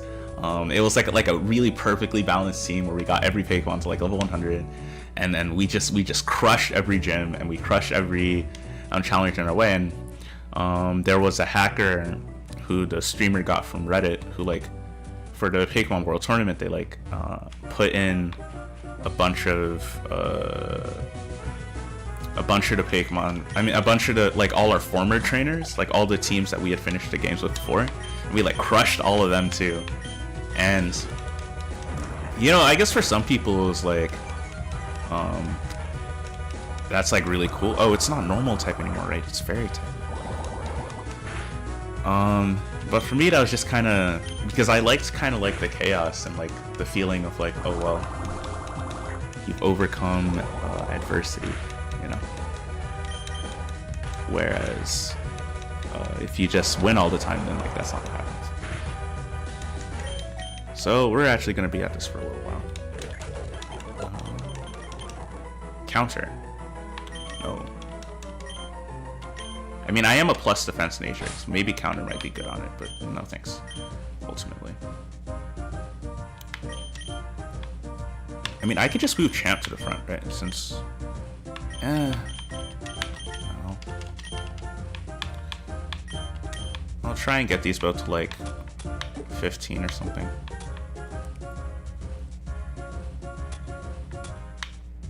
Maybe I'll use a potion.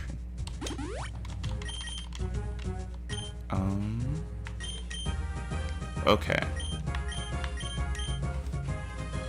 So I guess I don't know anything about what Twitter plays Wakefon soon, but I guess the reason why I was sort of reminded of Twitch plays Wakefon, besides the fact that I saw it on Twitter, was because I was thinking about doing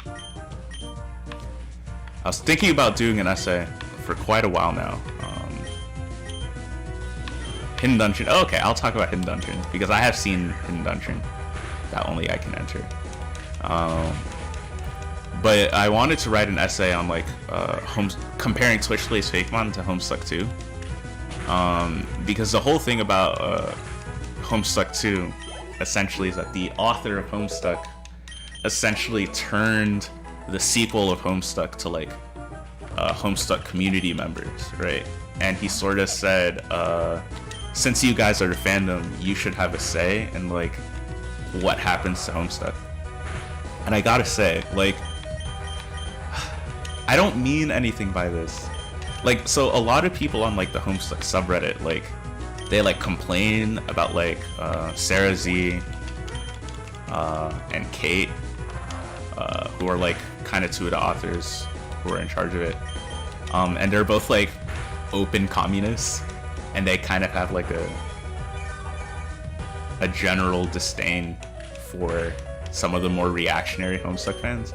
The idea that there's like reactionary Homestuck fans is really funny to me because it's like Homestuck is such like an openly gay text. I don't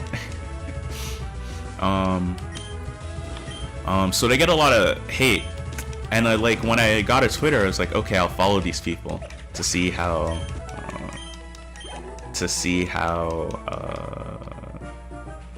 bad they are, but they're actually like just really chill. Like they're both really cool. So like the people behind Homestuck 2 are like, I feel like individually they're all really talented like writers and like content creators and stuff. But for some reason, like when their talents have all been put together, like the result is just sort of not good. Right? It's like not very well written, and I can't really tell why exactly. But the whole thing about Homestuck 2 is that it's supposed to be like community's kind of anarchist sort of storytelling. And I wanted to compare it with Twitch Plays Pokemon and be like, well, is it though? Because you still, at the end of the day, you still have like kind of a top-down model for story creation, right? Like there's still writers, like the people that Andrew Hussey turned the story over are still like a writing team, and they insist that the stories aren't canon, but like also canon is like an era of legitimacy, and by Homestuck legitimizing these specific fanfic writers over other specific fanfic writers, that kind of gives you, like, the canon still happens, even though the story wants to insist that canon doesn't exist and that all fictional timelines are equally valid. Okay. Canon is a spook, yes. Okay. So, Hidden Dungeon that only I can see. Andrew Homestuck to Homestuck, man.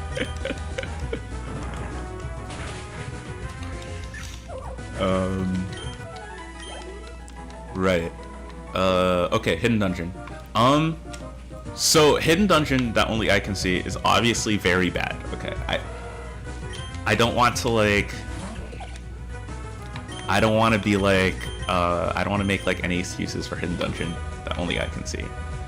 What I will say about Hidden Dungeon is that while it is a bad show, there are a couple of things that it does that I feel like if more harem shows did them, harem would be less bad as your genre. And like two things. For example, I think the first one is that Hidden Dungeon, I feel like it's not nearly as like mean-spirited as a lot of other like fantasy harem shows. I guess especially coming off the heels watching something like Redo of Healer, which is legitimately, it's just filled with like hatred for half the population, right? Hidden Dungeon, it just kind of feels like, honest as a gosh, someone was just like, you know what I want? Pretty girls. And then they wrote a story about where they were cool and had a bunch of pretty girls. And it's like, okay, maybe don't treat them as like actual objects, please. And maybe like write a story that makes sense, please. But the actual like fact that it's a fantasy is just kind of, okay. It's what you wanted to do. It's the thing that you did. What am I doing here? Oh, I want us to go to options and finally disable battle effects since we're grinding right now. So chat, you have to remind me right before I challenge the gym to turn on the battle effects again.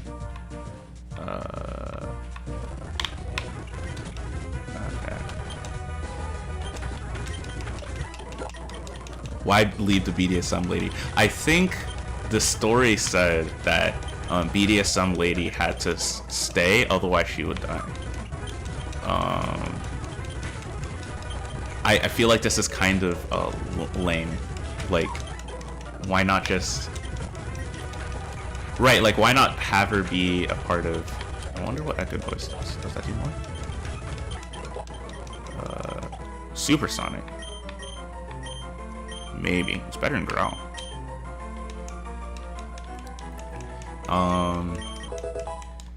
Oh, I haven't actually explained what Hidden Dungeon is. People who are like, don't know. So basically, it's a fantasy show where this dude, he like wants to work at a library, right? But he gets snubbed because he's a part of a royal. He's part of a low-ranking royal family, which for some reason is kind of a trend that I'm noticing with a lot of fantasy shows of like, oh, I'm part of noble blood, but I'm a poor noble. Like, okay, right?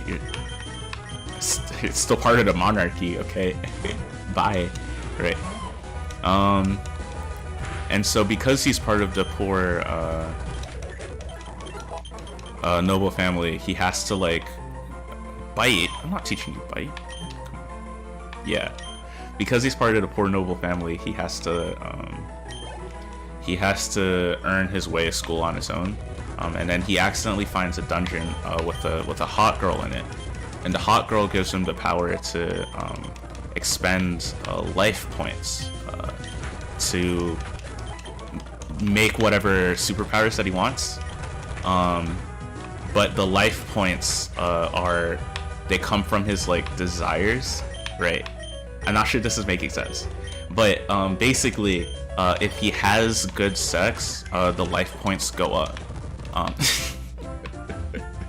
So he needs to like make out with his hot childhood friend to get the life points he needs to be strong and stuff. And so it basically presents every woman in the story and like her sexual her ability to sexually please men as like her main point of usefulness. Yeah, how pedestrian. Right. And so that's the political reason why it's bad. And the writing reason why it's bad is because it's just kind of harem trash that we've all seen like a million times before, right? Ooh, quick evolution. I didn't know that.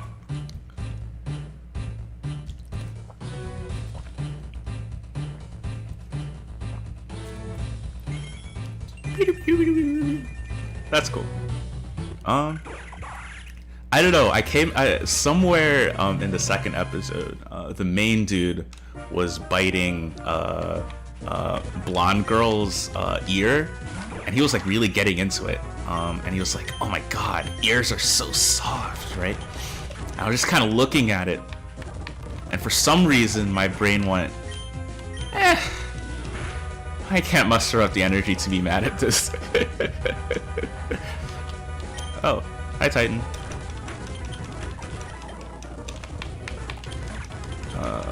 So we are just we grinding. Maybe like level. We're gonna try and get this to like level 16 or something. I don't know. Oh yes, I have watched episode 2. Yeah. That's kind of the episode with the ear thing. You know the circles I'm in, and that fetish is new to me. Yeah, I don't know. I've definitely seen ear stuff a lot more in like ecchi and like Japanese based smut than I have in any like Western based stuff. So it might be a cultural thing. I know like the anime's obsession with like boobs is definitely a cultural thing. It's not as big a thing in the US, and there's a lot more ass people in America. I don't know. But I think we need to kind of take a step back and be like, you know, all sorts of different type of people are. Eye stuff is an etchy thing. So is that why in fucking Redo, like the goddess like kissed the dude's eye? Was that a fetish thing? I was supposed to be turned on? Oops. Oh, maybe I can win.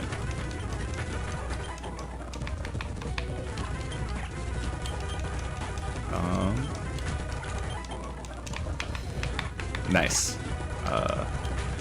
Okay. What level is the real Derek? My boy.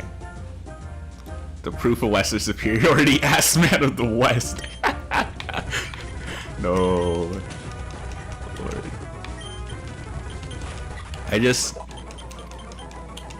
There's also like, pluck is definitely better than peck, and I get to steal berries, so that's good. Oh, gross. But there's definitely like not a there's not really a comparison, because like in the West, like animation is like so geared towards like children that like animated smut in the West is just called hentai, right? Like we don't have that. Like it's just like, oh, you mean the thing that happens in Japan, right? And indeed to like people who are like aren't like in workup. Ooh, workup's good. Workup will be really good for later. Oh yeah. Especially with my low attack stats for now. Endure. So for those of us just joining us, talk about hentai.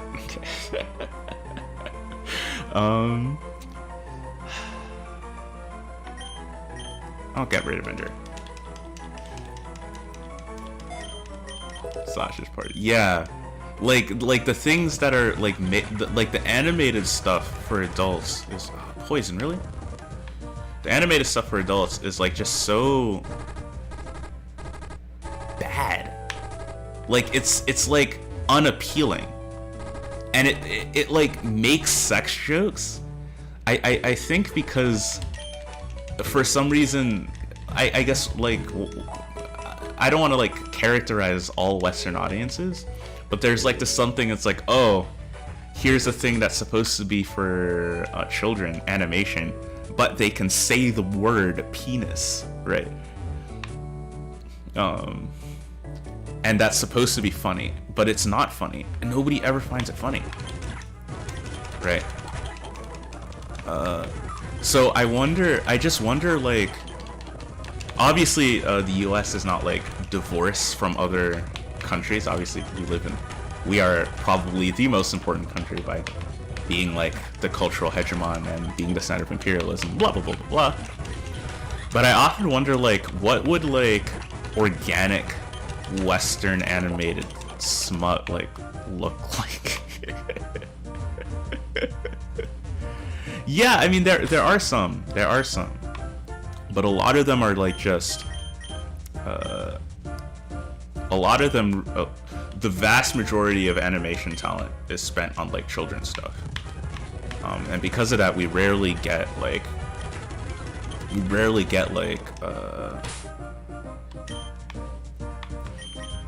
a lot of the times if there's good Western animation, it's because it's a show that was supposed to be for kids.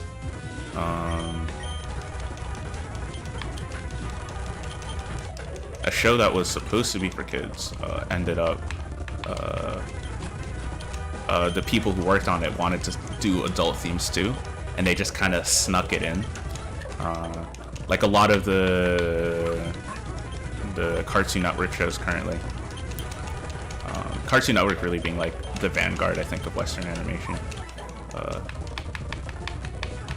We are, I think, just about ready to challenge you, Jim. Like, there's a lot of really good, in general. There's a lot of really good Western animated projects, but it's just like of a different nature than Japanese ones. And it gets me really bothered when like elitists. Oh no, I was just about to level up. Come on, man. When like elitists and stuff will be like, the superiority of Japanese culture, and it's not. You're seriously gonna watch the hidden dungeon that only I could enter and talk about how like the superiority of like Japanese culture over the cocked West that just wants Steven Universe? Like, please, nah. Some people make good things, some people make bad things. Oh, thank you. I'll do that now. Rick and Morty, BoJack Horseman. Yeah. I still have to watch Rick and Morty. Basically, my entire high school friend group. I mean, not Rick and Morty. BoJack Horseman. Because like my entire high school friend group was like super into it, and they can all vouch for it. Castlevania. Battle effects on. So we'll train the Riolu up one more level. Steven Universe is a goat though. Steven Universe is really good. I feel like it gets hate just for being like Steven Universe. It gets hate for being like what it is. Oops. It gets hate for just being like the kind of sensitive show about like feelings and like LGBT experiences. Over Moon Tea. Oh yeah, I have to finish it. But like it's like a perfectly well, I don't want to say well written, because that's not really like my opinion, but it's more like it's like a perfectly well managed show that does a lot of really great stuff and really like paved the way, I think, for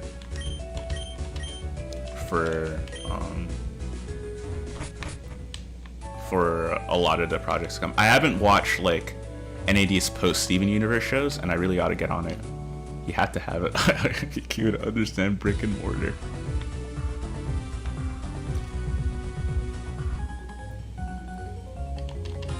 Steven Universe. Mainly from like anti-id pull types, both on the left and the right.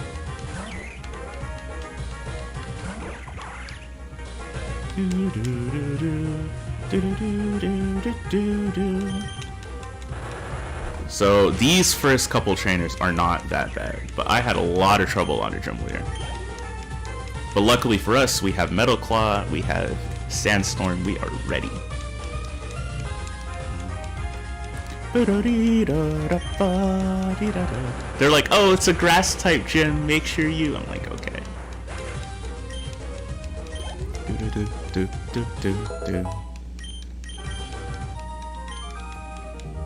Darn, this fog ruined my chances. Oh. Isn't there a super... Oh, okay. So, okay, I'll talk about Steven Universe's Garbage is here, and here's why. Is a 2-hour video essay by Lily Orchid. She's... I don't actually think... I'm not sure what her political persuasion is. I think she's a Sakadon.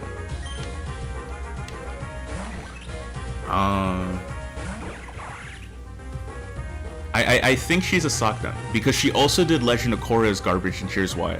And she called anarchism like the most evil ideology the world can ever conceive of, or something. She was like, so she really hates anarchism. Is the point?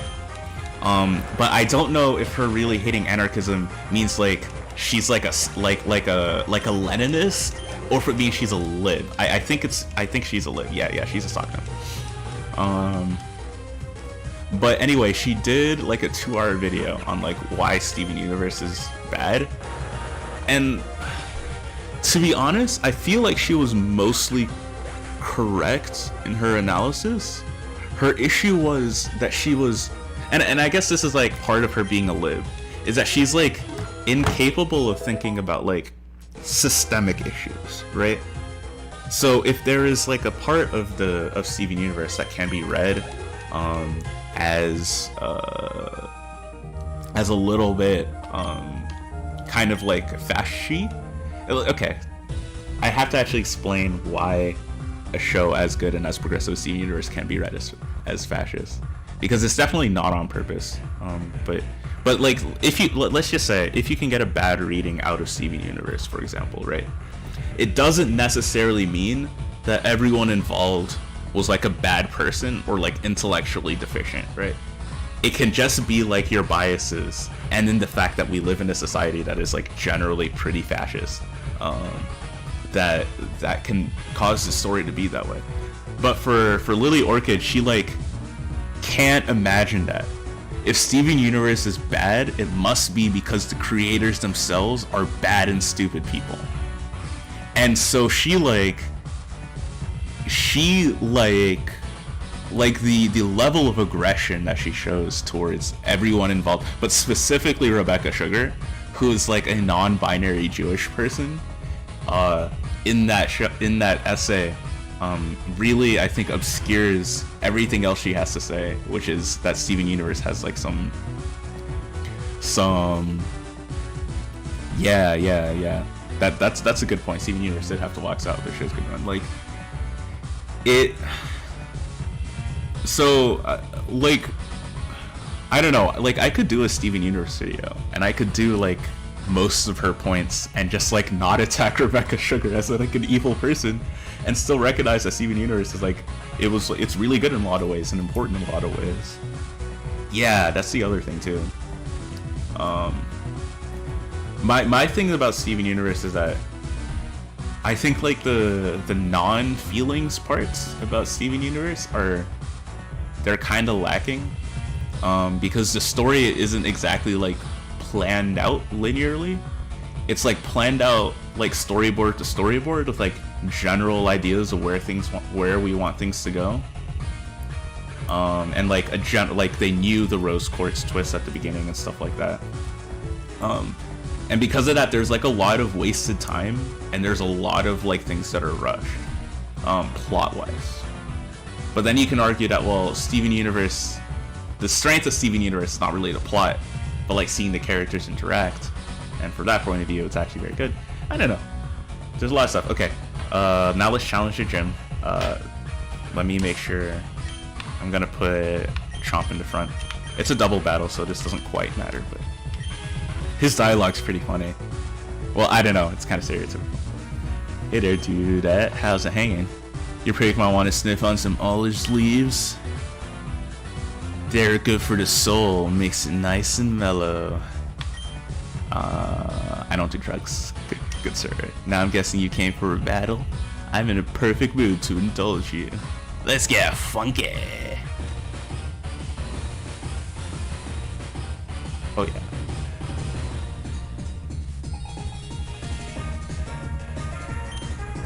I think the other Sarah Z, the Canadian one, did like she did a sort of response video to it, but then she didn't like name Lily in the response video.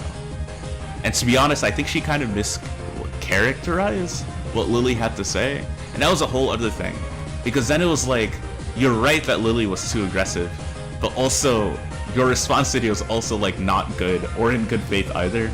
But then again, if someone is as aggressive as Lily, does she like deserve like a good response video? I don't know. Okay, a different one.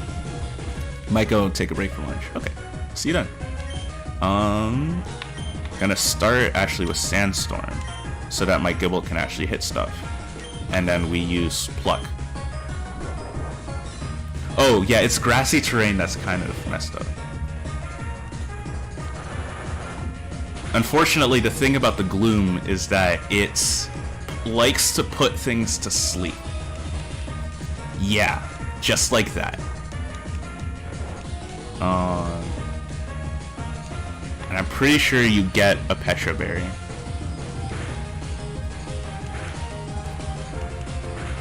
Like, this is gonna be like a hard battle. Get grassy terrain.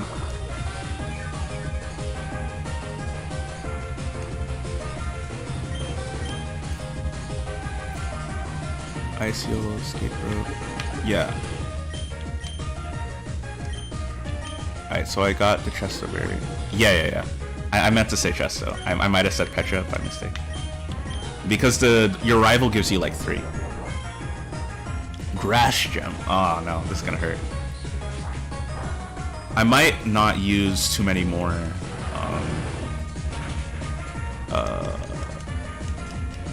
Okay, good. Sleep Powder actually missed this turn. Okay. I might not use too many Chesto Berries because there's a good chance I'm going to lose this fight.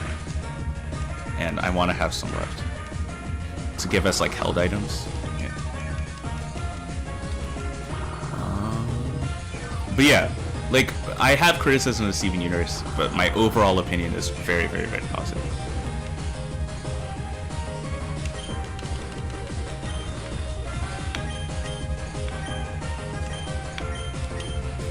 Yeah, also, is my Sandstorm still going? I don't actually remember. Ow. Ow. That hurt. Okay, so the Gloom being gone is very good news. So now we can focus on... Whoa, that was intense.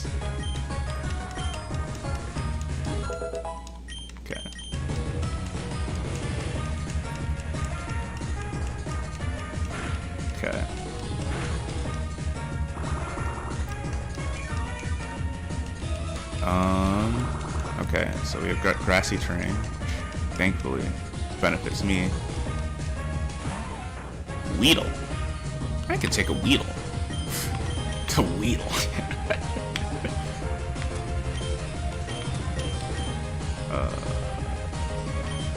Super potion probably. Oh wait, no, I should have used it on Dayborb's turn so that I can actually use Meadow Claw with and start to beat at this Flowhead.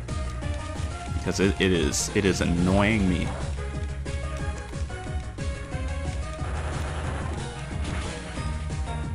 Yeah, see, like Weedle is just not very strong. Yeah, but this went a lot better than my first time playing this game. Oh, they have the last Fakemon battle music. Oh, that's really cool. I can't believe they removed this from the earlier games. Ba-da-da, ba-da-da. Okay. Alright, now let us... Oops. This is like such like an... like an unapologetic improvement over over the former games, and it's a little bit weird to me that don't just die. Come on.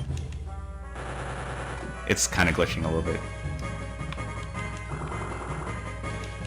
And I'm not really sure why they haven't had it in-game since. See, look, and now the fog is back, and I am toast. All right, Derek. I'm gonna try work up Metal Claw and confuse this thing, and we'll see how lucky we can get.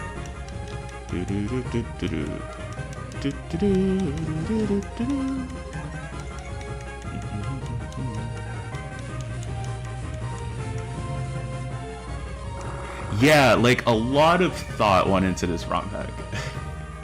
A lot of effort went into it. Fairy Wind. Don't die, don't die, don't die. Come on, come on. Ah. Okay. Okay. Okay. Also, doesn't float usually? How come it gets grassy terrain? Okay, I know how the mechanics of the thing works. Okay. Also, isn't it supposed to be confused, or did I miss Supersonic? I'm a little bit out of it, to be honest.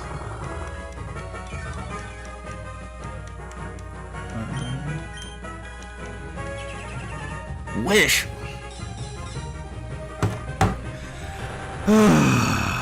Okay, that's a loss. That's a loss. Listen. Because he's just gonna use, like, he hasn't used a healing item yet, right? So there's definitely one incoming. And then the Wish is gonna heal him again. So, yeah, it's over.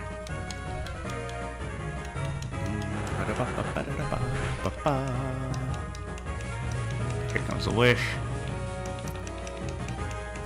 So I think after this battle, I'm gonna take a little bit of a break. Oh, thank you. Because I need to use the restroom, and I'm probably gonna go downstairs, get some food. And then when I come back, we will continue. I'm not really sure. I don't have it set up to do like a we'll be back in 5 minutes or something. I'll just tweet about it and I'll post it here. Yeah, and then if any new people are like, where's the stream? What's happening to it? You can just tell them Mo is gonna be back soon. Okay. A lot of the things that Lily talked about. Yeah, she took a lot of stuff out of context.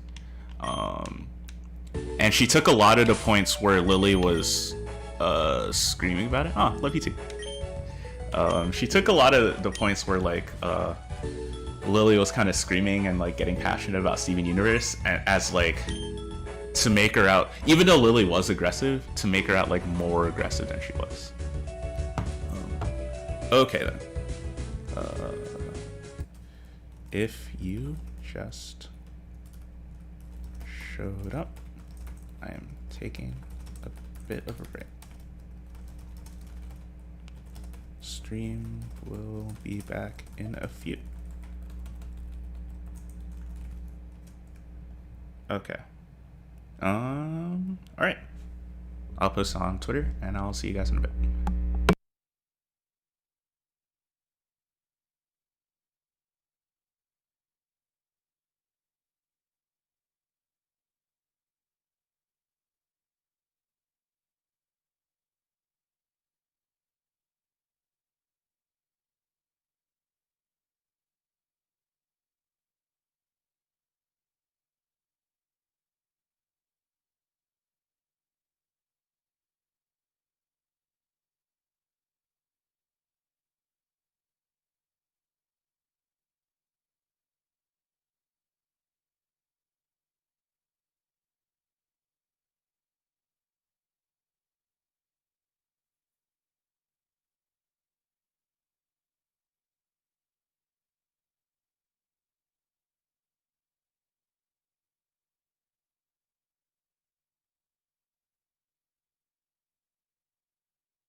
Hello, hello. Just give me 1 sec. And I will be right back to you. Just a tad hungry. That's all. Alright, got it. Sweet people that I'm back.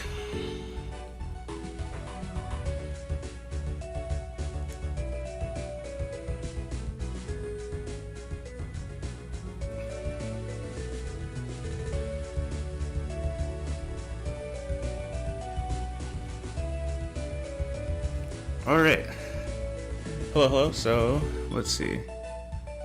To take a look at the other context I was talking about. Okay, I'll make sure to check out terrible fan game design. I think a lot of Pokemon fan games, what they do is, well, because there's a lot of common complaints about Pokemon, right?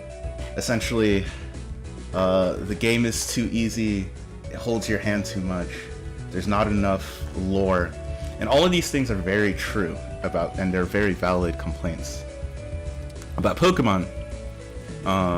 However, the way to fix it is to not add like 3 paragraphs of text before every battle, and then make every battle like impossible. Where, I don't know if you played Pokemon Vega, but there's like like the second gym of Pokemon Vega. I forgot, but there's I forgot which Pokemon exactly are involved, but there's like a grass type gym or something. No, maybe not a grass type gym. I forgot. But there's this one gym where it's kind of like this one, where like you're trying to get up to like the mid-level 20s, but the only Pokemon you have around you are like low level 10s and higher level, like 8 to 11, right? And then but the one thing that actually frustrated me was that in Pokemon Vega, there's like a gym leader where like even if you try and like cover for type advantages, they still have moves that can get you that like Pokemon of their type normally don't get. Oh, my controller is off. Let me turn that back on. Okay, we should be good to go. Yeah, let's rock. Okay. So, for those of you who are just joining on the stream, I was on break for a bit. Sorry. But anyway, this is my Rojava Solidarity stream. Essentially, when I was organizing with some of the people in my area, they alerted me to the fact that they had known for many years this trans individual who had risked basically everything that everything she had going to fight for the revolution in Rojava, and she needed help covering medical expenses. She apparently needs surgery, and they took a couple of months to actually set up the fundraiser, and then around December they kind of dropped the link on me, and they were like, if you can do a thing, you know people online. I'm like, I know people online. And they were like, cool, just do whatever. So I was like, okay, here's a thing I can do. No, wait, did I give it or did I use it? Give. There we go. Here's a thing I can do.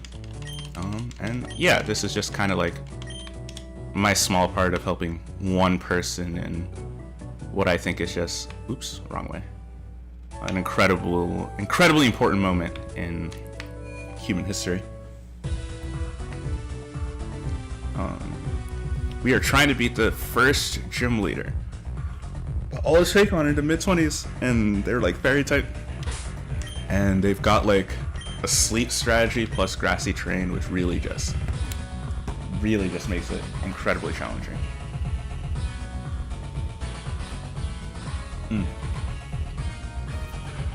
So we'll give it another go.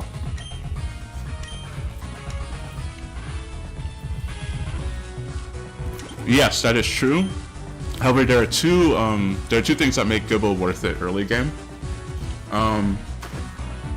The first thing is that in this game it gets Fire Fang early, and this is a grass gym, so that's really important. The second thing, and arguably more important, is that this gym is fog based. So you need weather to get rid of the fog, and Gibble learns Sandstorm really early. So I was hoping that the combination of both of these would make this gym a little bit more manageable.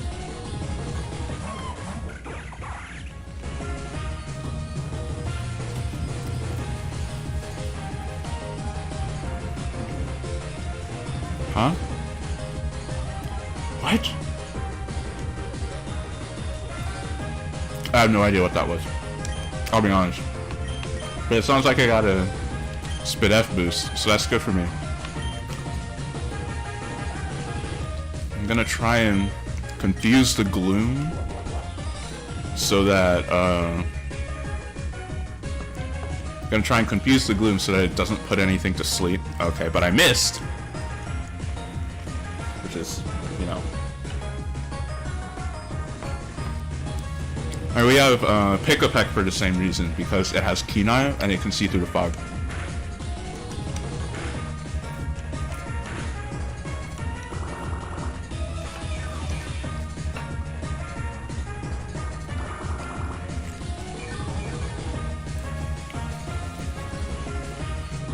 Okay. I will try and Metal Claw Supersonic again.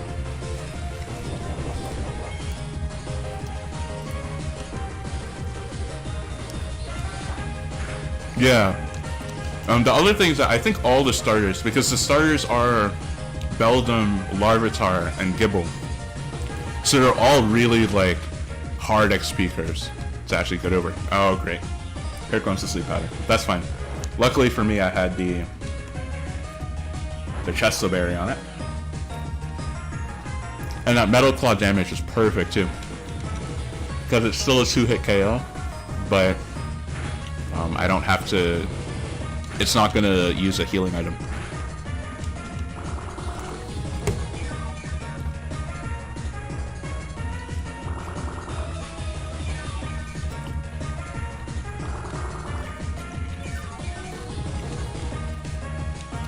Okay. Another Metal Claw. Can you actually hit the Supersonic, please? Aren't you supposed to have Kenai? What is this? What?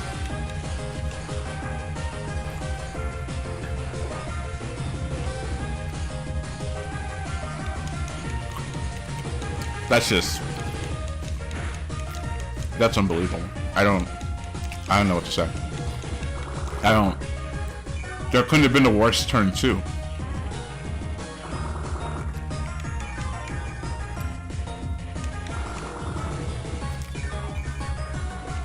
They're awful. He's gonna heal the Floette. I need a chicken sandwich. He's gonna heal the Floette. And my Gibble's gonna be asleep.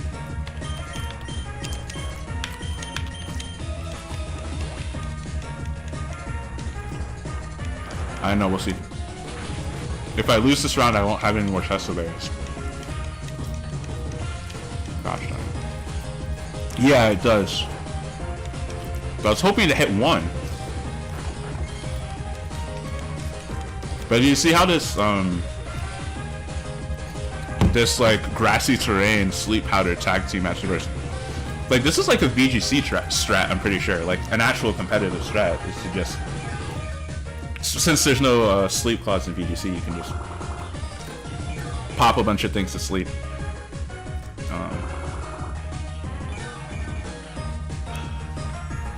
And you have nowhere else to get Chesto Berries, which is kind of brutal. So I'm changing to a strategy of trying to just beat the gloom as soon as possible.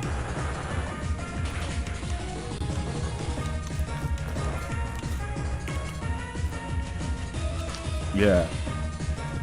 You see grass types like Ferrothorn use to some degree because it has really good defensive typing. And then Venusaur with Mega Venusaur with Thick Fat is also used quite a bit.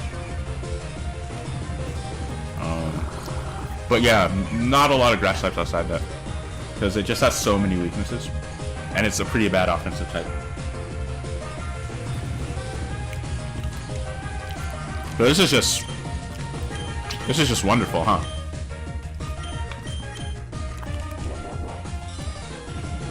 So we're gonna get Grassy Terrain up again. Megas in 2021. Listen, I stopped playing. My last gen was Gen 7, alright? And even then, I didn't have the games. I just played Smogon. The last gen that I owned was 6. Oh yeah, is my Sandstorm over?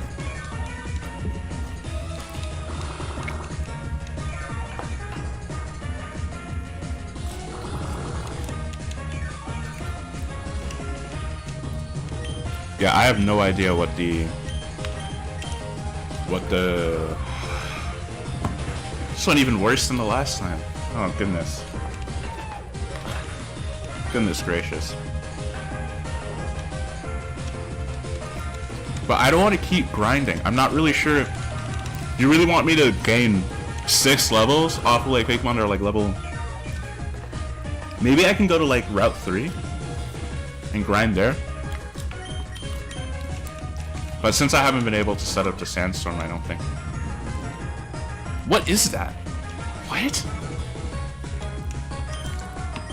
What's happening? It's a fan game. I don't know. Hello, how's it going? Oh yeah, Solidarity with Rojava. Wonderful.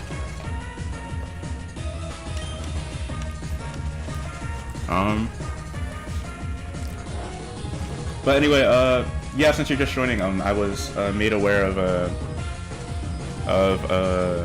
a trans volunteer in Rojava who needs surgery. So, if you look in the description, you can find the link to that. I mean, I'll try to use Metal Claw.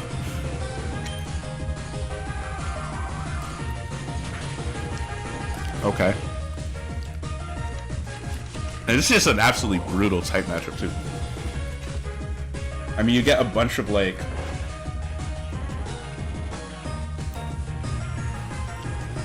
I guess this gym might have been easier. I'm thinking if I had chosen Beldum, would it have been easier? Where are you from? Oh, I'm from the United States. I'm an anarchist. I live in the U.S. And I really like the totem Pokemon. Interesting. Yeah. Well, anyway, I have a lot of respect for the revolution in Rojava, and so I just wanted to do the little thing that I can to kind of help out someone who had actually gone over there and volunteered.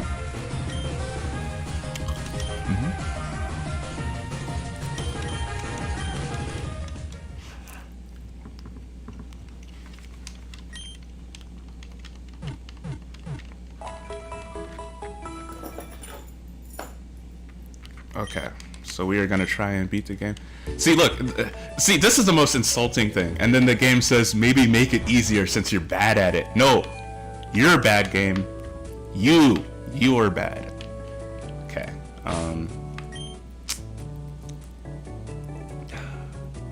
I kind of want to try it again and see if we can get better luck, because we got pretty unlucky during.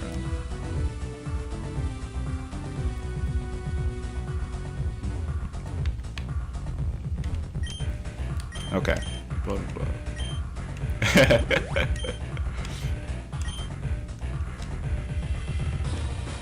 Oh wait, is it because I decided to smoke weed with the guy?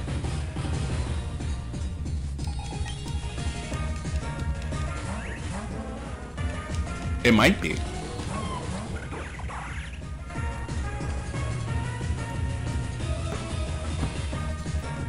Yeah, I think it is. That's really interesting. It's like the weed. I'm forced to use Sandstorm turn 1. So I'll try again to confuse the gloom so it doesn't put us to sleep.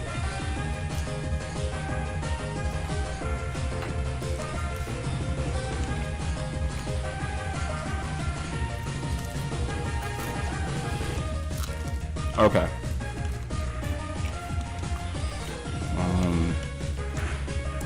So the gloom is absolutely our first priority now that the fog is gone.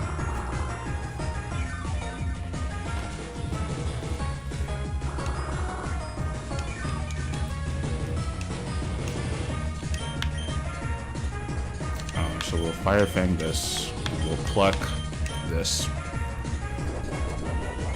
So it's gonna grasp gem, raise relief.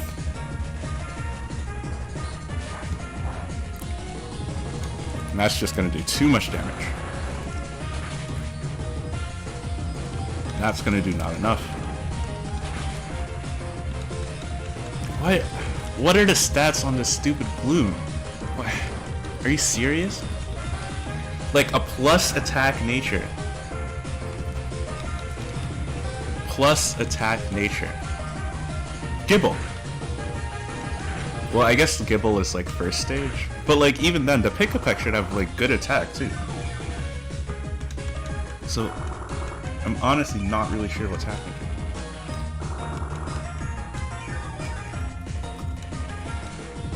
So we will fire Fang.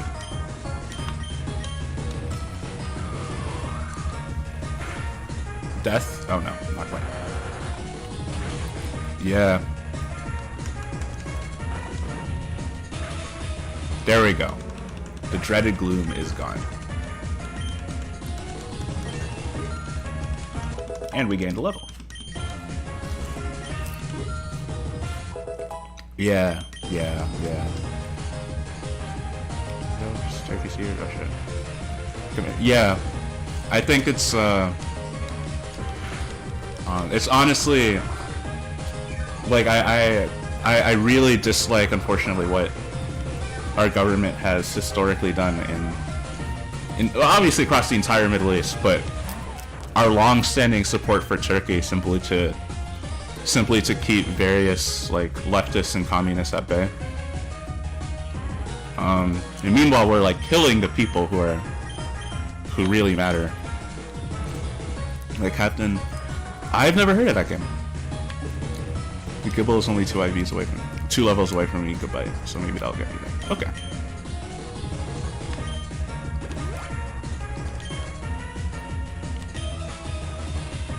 Yeah, the Weedle is a weird choice, and it almost seems insulting. Okay, so you stole the berry. At least I get the berry back when I lose.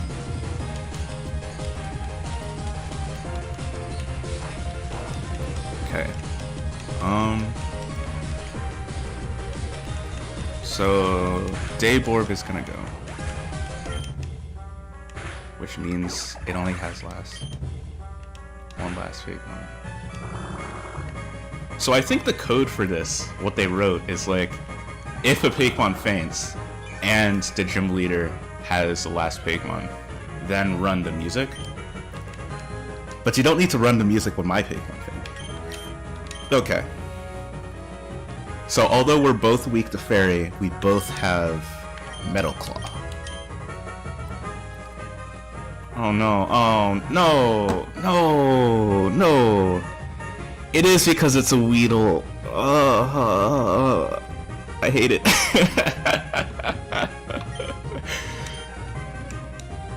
Yes, this was a perfect turn. Okay, see ya. Thanks for stopping by. Solidarity.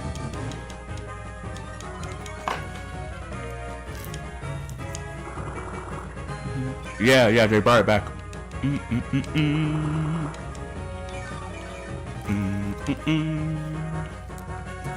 Okay.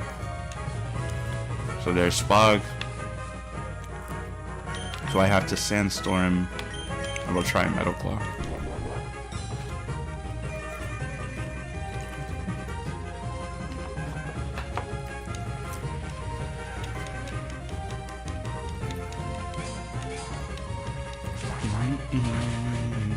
Okay, here we go.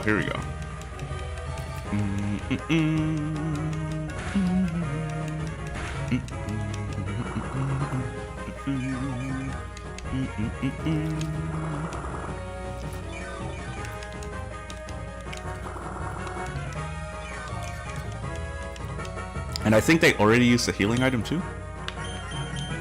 So I'm gonna try and quick attack. No, they haven't used it yet. Okay.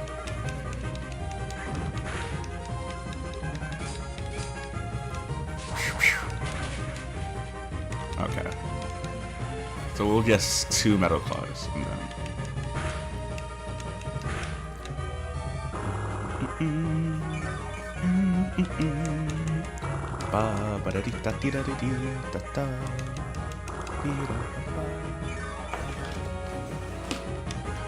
Okay, metal claw. Metal claw.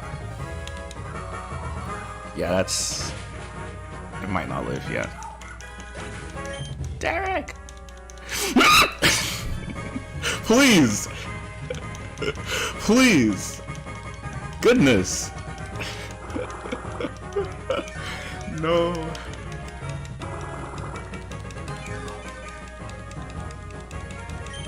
Come on. Come on. Come on. Come on. I do have the special attack raise from the weed. Ah, there it is. Oh, goodness. Huh, and that's the easy gym. There we go. Take this fine badge. Just prove your... Cool. Grassy TM2. You got grass knot. Alright.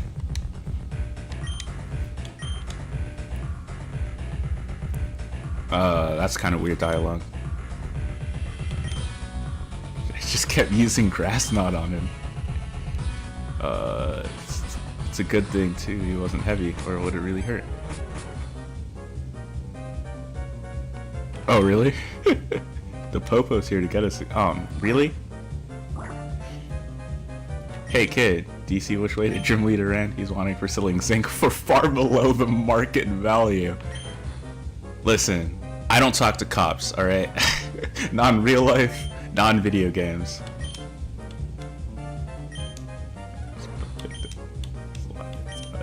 Your story checks out. You're free to go. Okay. Sure. That's weird. Who was that? Okay, I'm gonna heal first. Do do do do do.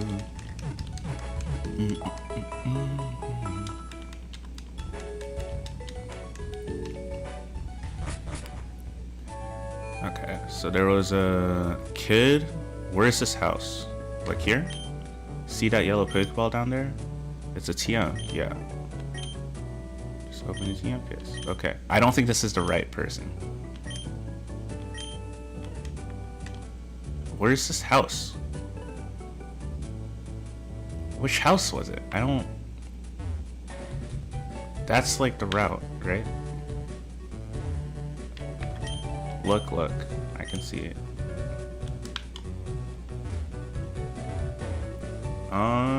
I don't know. Which house was it? Oh, I think it was this one, right? Can you read? Not everyone can. And I failed the first grade a couple of times now. Can you show me the awesome power of basic literacy? Okay. All 40 trainer tip signs. Okay. Sure. If I see a trainer tip sign, I'll read the trainer tip sign. Hello there, young lady. What can I do for you? Ah, so Log sent you. I hope I can shed a little light on what's bothering him. Are you well versed in Borean history?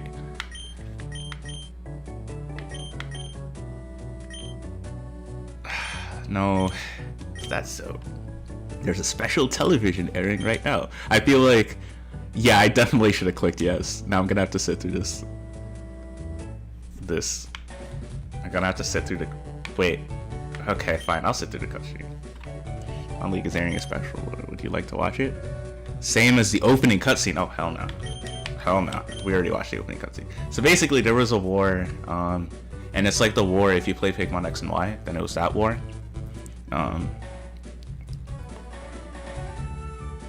that Borean history degree is finally useful. Yeah. And basically, the Borean king created Hoopa to defeat the army from the war. But now Hoopa is on the loose, and Hoopa was sealed with the power of Articunos, Aptos, and Moltres, but now there's an evil group looking for Articunos, Aptos, and Moltres, so I guess unseal Hoopa and release the catastrophe. Yeah. Excellent. Then, as you know, the Dark Force of Boreas was sealed many, many years ago. It was said that 3 legendary Pokemon... Okay, if you're just gonna explain it to me anyway, then... At Ruins of Void, the power can be released once again. This must be where the Stugs encounter are after. They must want to engulf Boreas in shadows once again. If I'm right, then their next target will be... Grandpa Arthur! What's wrong, Jax? I saw those guys in black heading off in the direction of Cinder Volcano. I was just telling Mo here about their possible aim, but this confirms my suspicions. They are going after legendary bird Pokemon Moltres. There's an edgy mode where Pokemon kill people. Okay. Yeah, it's true. I kind of figured the edgy mode would make the story worse because people want Pokemon to be gritty and dark and stuff, and it doesn't necessarily work. Not yet, Jax.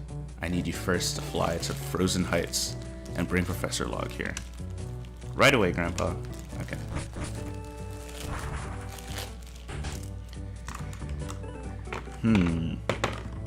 So, it's as bad as I feared. What do you think should be done about this, Doctor? I think Jax is incapable. He's capable of solving this problem. Huh.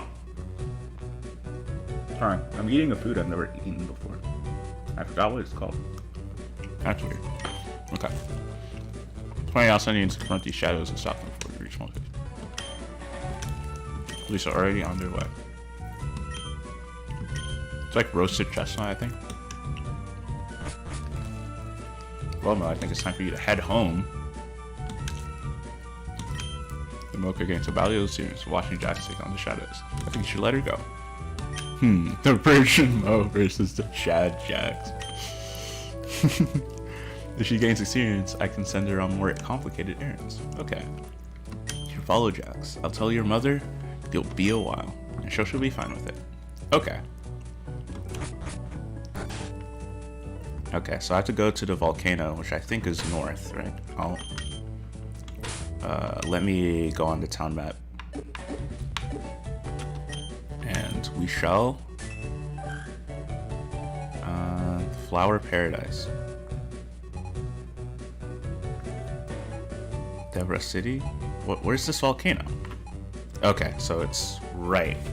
Okay.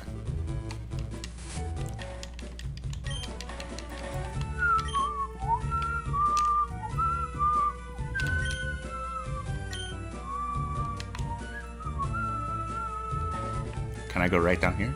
Yes. You there! Trainer! Wait! What do you mean, wait? Is that a super cube in your pocket? It is. Please come with me. Okay. Thank you for coming with me. What's that? It's not like you really had a choice. Okay? Such nonsense. I don't know what you're talking about. Let's get down to business. Recently, pieces from Pokemon known as Zygarde have been appearing all over Boreas. However, these pieces can only be seen if you have a Super Cube with a special component installed. Zygarde is Pokemon from Kalos that appears when the ecosystem is in danger. Why it's appearing here and now is a mystery to us. You're probably fucking up then. We're trying to find the answer to this, but we need someone to go collect all the individual cells and cores of Zygarde. Do you think you'd be able to help with our research? You need a trainer on Planet Seed. I mean, listen, if I see a cell, then I'll give it to you. But like, okay. Once you collect at least 10%, please come see my wife. The powerhouse of the cell. Okay. Can I go now? Can I play the game? Gosh. Oops. Move. Okay. Finally. Oh, I love it. This is one of my favorite route songs. I'm so happy this is in the game. We might have to just listen to it. What Pokemon really needs is more trivial fetch quests. Yes. There we go. Oh no. I mean, the quest system is impressive to program, but is it good game design? I'm not sure.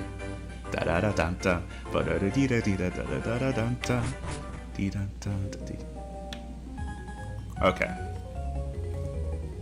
Hello. Oh, heyo. Welcome to the Grim Woods. Let's do our best. Living it up, yeah? Okay.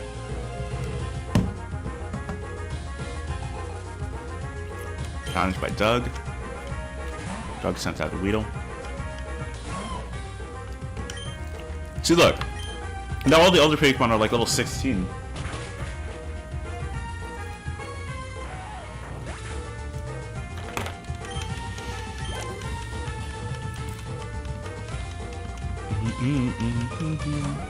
So these are gonna be like really easy. But then when I face the second gym, they're all gonna be like level 30 or something. We're gonna start the cycle all over again. Oh yeah.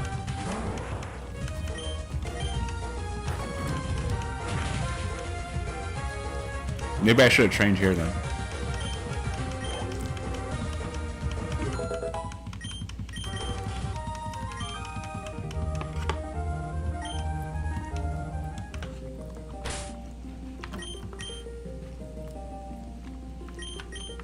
Okay. Maybe I'll train the day board.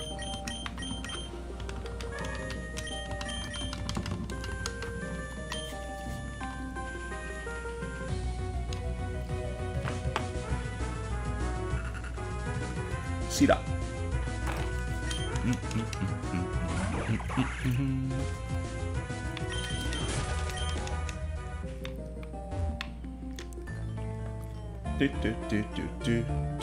Do.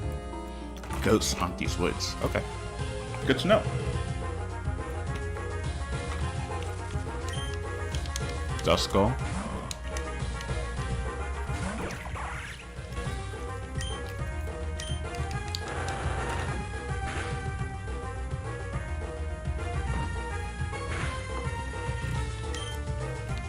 Alright. I probably need a thing to talk about. So I will, of course, go on Twitter. And we will find a thing to talk about.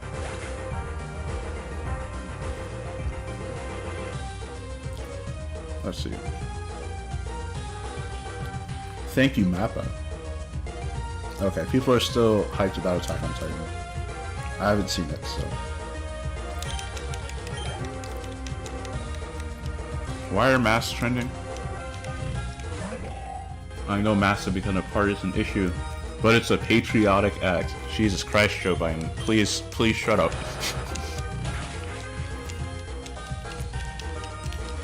Do you love America? No, actually I don't. It kills people. Also, the government mishandling of the pandemic up until the point where the only solution at this point has become hope that everyone wears masks and wish for the best, is like it's like a shame. The government has literally offloaded all social responsibility of mask wearing, of like keeping the pandemic keeping the pandemic under control, onto individuals. So what I'm wondering here, do I delete Sandstorm for takedown? It's like my only stab ground move, but it's kind of weak. And I don't want to delete Metal Claw either, because even though Derek the Riolu has Metal Claw, it does not.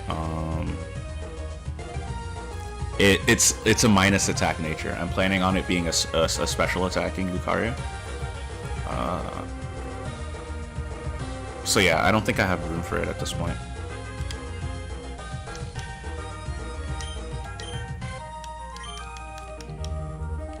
Ghosts or wandering spirits. Okay. Oh yes. Do.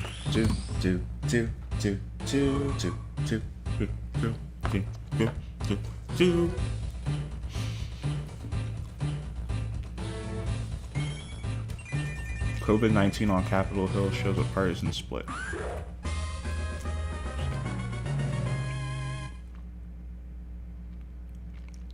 I guess way more Republicans have been infected than Democrats. One thing that I was surprised to learn about Republicans is that they actually believe their own garbage.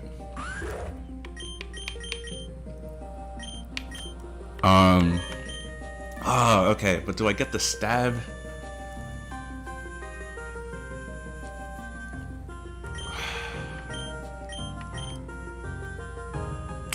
Do I get the stab dragon titan instead of the stab ground? Maybe I do. Cause like, takedown wasn't really worth it, but like dual chopping might be. What's it called? Yeah, dual chop. So anyway, like they honestly like during the insurrection, like I don't know if you guys have seen it, but like the video of the Republicans like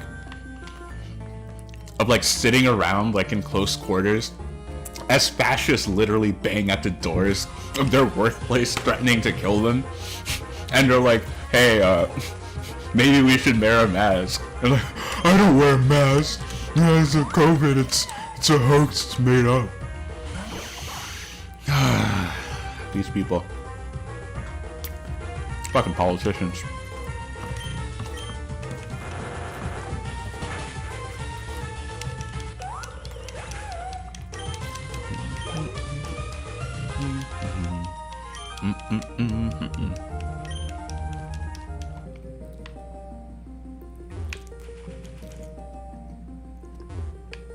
So we will try and find a way around here. Do I want a pumpkaboo? I remember breeding a large pumpkaboo in Pokemon X. Not too terribly long ago. Well, okay. It had to have been long ago, right? It doesn't feel like long ago to me, because it was like when I was in high school. But I'm basically done with undergrad at this point. So that's been like over 5 years ago. That had to be like 6 or 7 years ago at this point. Which is quite a while. Yeah, imagine giving a Ledian Mach Punch.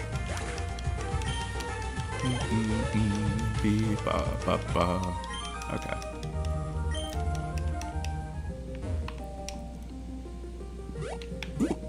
I didn't know I could just... But I can't jump over there? That's not cash money. Okay.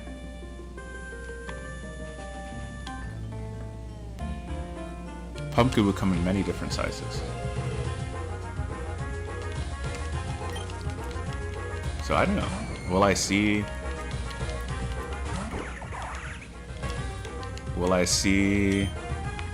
I don't know. I don't think I really want a pumpkaboo. Because, I mean, it's not like a bad poke, but yeah, you know.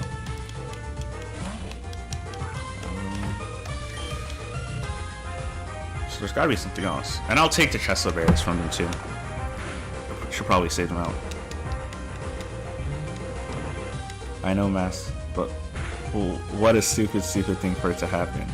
What the hell is matter with them? It's time to grow up. Listen, I just think it's kind of funny how like so-called American democracy is obviously like falling apart at the seams, and our country is like incapable of like solving basic problems, but everyone in charge is acting like everything's like normal and fine.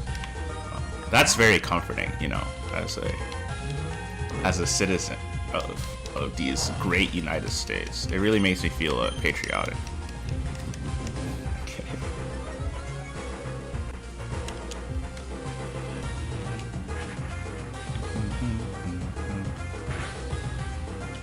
Yeah, listen, if the Republicans want to take themselves out by like not wearing masks, that's like fine by me. Just don't. I just wish they wouldn't convince a whole bunch of other people not to wear masks, just for no reason other than like political clout, you know? Oh, there are different pumpkadoo sizes. Look at that one. That one's obviously smaller than the other one. Oh, that's pretty cool. Do do do do do do do do do. I wonder if the game data stores it as a bunch of separate Pokemon. You're back from X-Arm episode 2. Are you okay? Do you need do you need mental or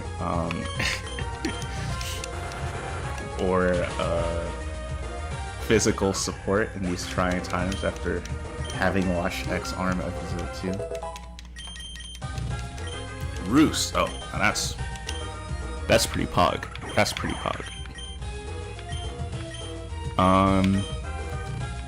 Pick-a-Peck is physical, so I'll get rid of Echo Place. Oh, I'll watch X-Arm episode 2. Don't you worry. Oh, wait a minute. I have Pokemon that can use Rock Smash. I should go back and get some of the TMs. The MC says. Okay. Okay. Yeah, I'm actually gonna backtrack for a bit and get some TMs. Because I actually didn't put 2 and 2 together and realize that I have... Oh, this is the wrong way anyway. So I will backtrack. Okay.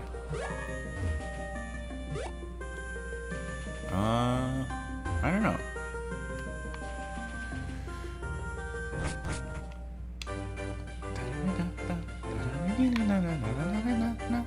So we will find them and then we will go back.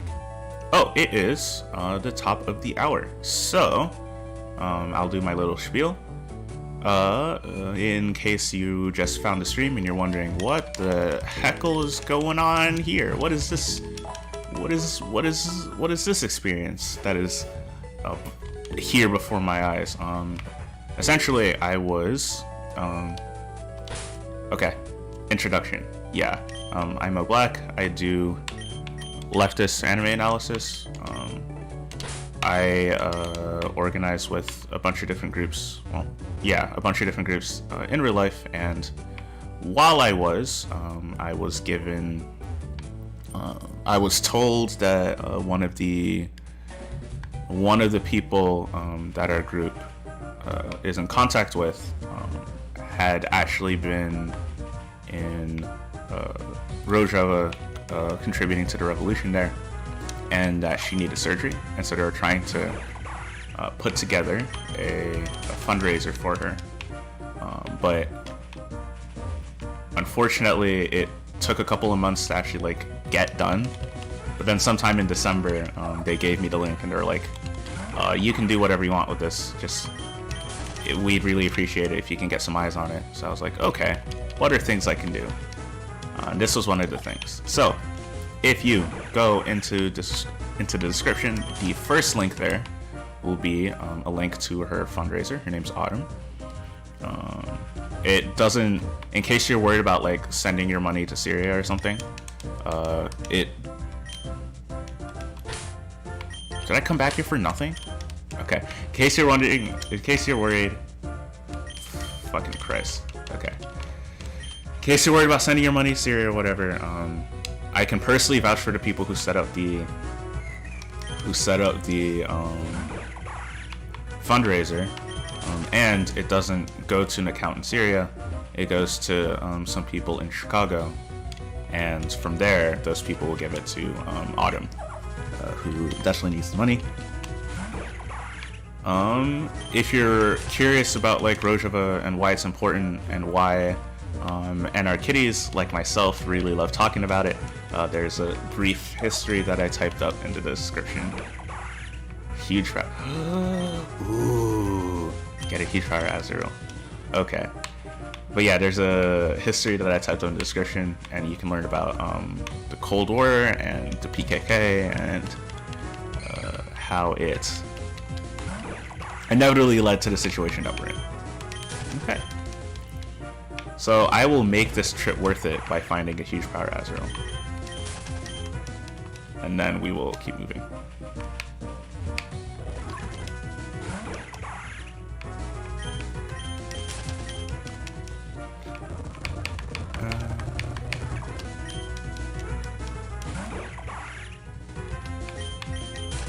So come on, Azrael.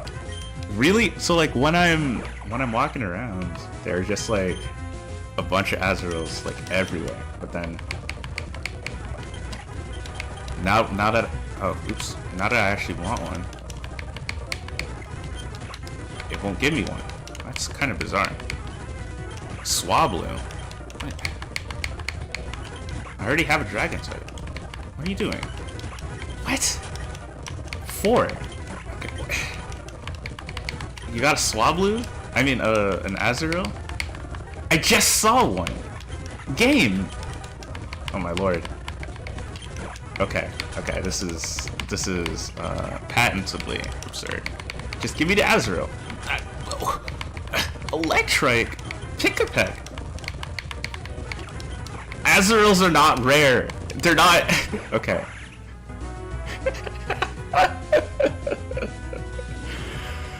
Oh.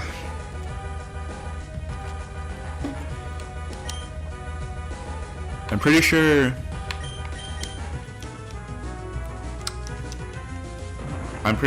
huge power is 50-50, right?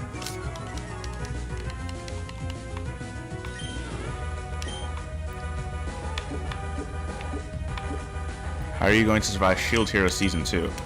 That's a good question. I do have a tolerance for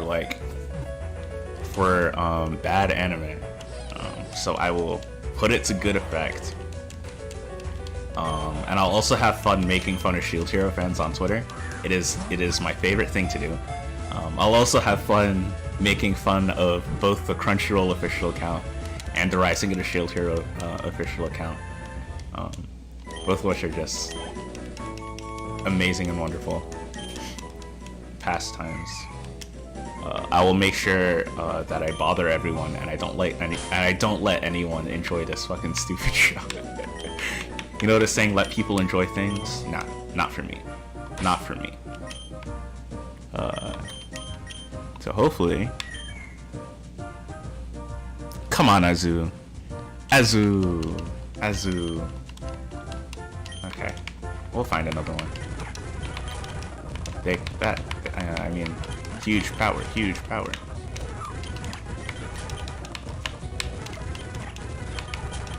Maybe it's like... Did they make it so that it's like more common in different patches? Is that why it's like? Because there's no way that these things are supposed to be like this rare. Okay, we got a girl one this time. Okay, that's fine. I'm okay with this. I'm okay with the events as they are unfolding currently. Yeah, I don't know. I think it got delayed because COVID. I'm not sure when it's gonna come out. In terms of Shield Hero Season 2, but of course I'll be around to make fun of it. I don't know. Kind of running out of things to talk about. Oops. How about, I spent, nah, I don't know. I don't want to get into that quite yet. What else can we talk about? Or are we just gonna vibe and look for the coveted, okay. Oh, this one's level 11, so I definitely should be able to rock smash. If it was a roll at level 9, then yeah.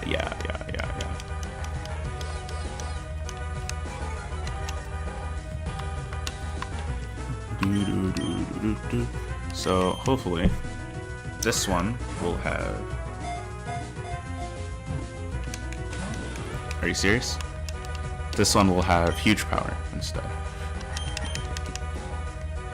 Come on. Also, not really sure what the the ball breaking out animation seems a little bit like, see how it kind of skips to the end? I'm not sure how they programmed that. Can you just get in the ball? Can you do that? Can you do that for me? Okay. If it uses charm again, then I might have a low enough attack to... Okay, cool. I was about to say, if it uses charm again, then I might have a low enough attack to try using Rock Smash a second time. Maru.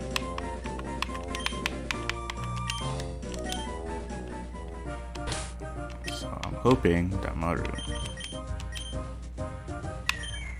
Yeah, and a plus speed nature, which is not great on Uzumaru, but I'll take it just for huge power.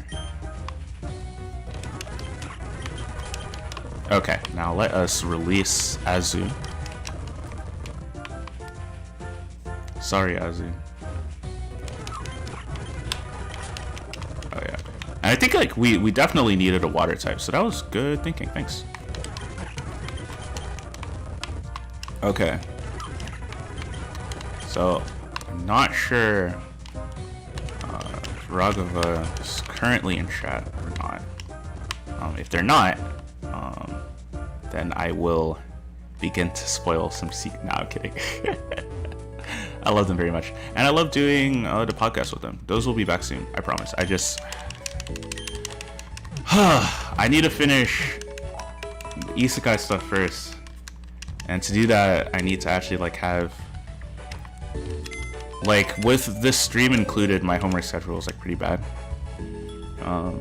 So like all of that needs to go, and then I just need to like take a little bit of a breather. But yeah, it's coming. Bye bye, Azu. But the reason why I was bringing up Rog is because I've been thinking quite a lot about Kanokari recently. Rent a Girlfriend. So I'm not saying the show is good, because it's quite the opposite. It's actually fucking one of the worst things I've ever seen. Like, Rent a Girlfriend is one of the most infuriating experiences ever put to animated history, just ever. I feel like the worst part about Rent a Girlfriend is that it like tricks you. It like pretends that it's going to be like a good anime that like challenges things and like a good romance. But and this is the experience of I think like everyone that's watched Kanokari, myself included. I think the only person that was not was Ragava. And the reason why is because they watched like episode 5 with me at first, and episode 5 is like especially bad, so it's really easy to tell that Kanokari is screwing you over.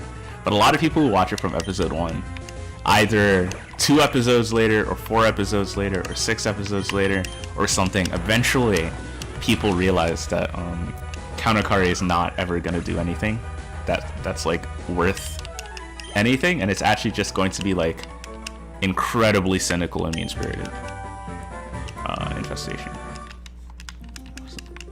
And so yeah, Kanokari is definitely like one. It's like up there with like Shield Hero and shit of like shows that Raghu and I just cannot stand at all. But I've been thinking a lot about Rent a Girlfriend and like Mommy, and I think her character, like her character in the story is bad, but I feel like there's a lot to work with to like make like a character that's like actually good and like interesting. And I can't stop thinking about it for some reason. And I watched I don't know if you guys know Joystick, but she's like another small communist anime person and she's really talented. And she actually, like, okay, listen. If you've seen my videos and you're like, why doesn't this guy edit? Why doesn't this guy do audio that works in any way? Then you should definitely watch Joystick, because she does my kind of thing, but like gayer, and also just better produced, like higher production quality overall. So she did a Rent a Girlfriend video that was absolutely fantastic. And she kind of mentioned something that I didn't realize, that mommy throughout the story, like, finds, yeah, right? I'm glad.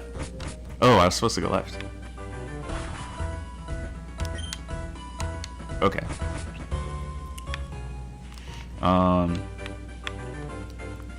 Yeah, but like, what was I gonna say? So mommy in the story, yeah, I'm glad you guys did. But mommy in the story, there are multiple points throughout the story where she talks about how pretty she thinks Chizuru is. And the way it's framed is like, mommy is basically jealous that Kazuya has like moved on to such like an incredibly pretty girl, and you're supposed to kind of hate her because she's like, ooh, Starlight, because she's supposed to be like a scorned and jealous kind of woman trope.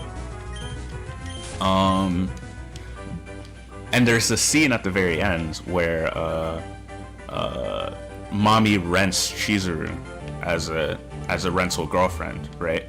And the way it's framed is like so sinister, right? And it's so evil, right? And there's this one scene that's like great. I feel bad because the voice actress does a really good job, at least in Japanese, where like mommy like she goes up to Chizuru. Okay. She goes up to Chizuru and like she doesn't want to sing karaoke, and she just kind of like, she has this like super evil look on her eyes, and she's like, sing for me. And it's absolutely ridiculous.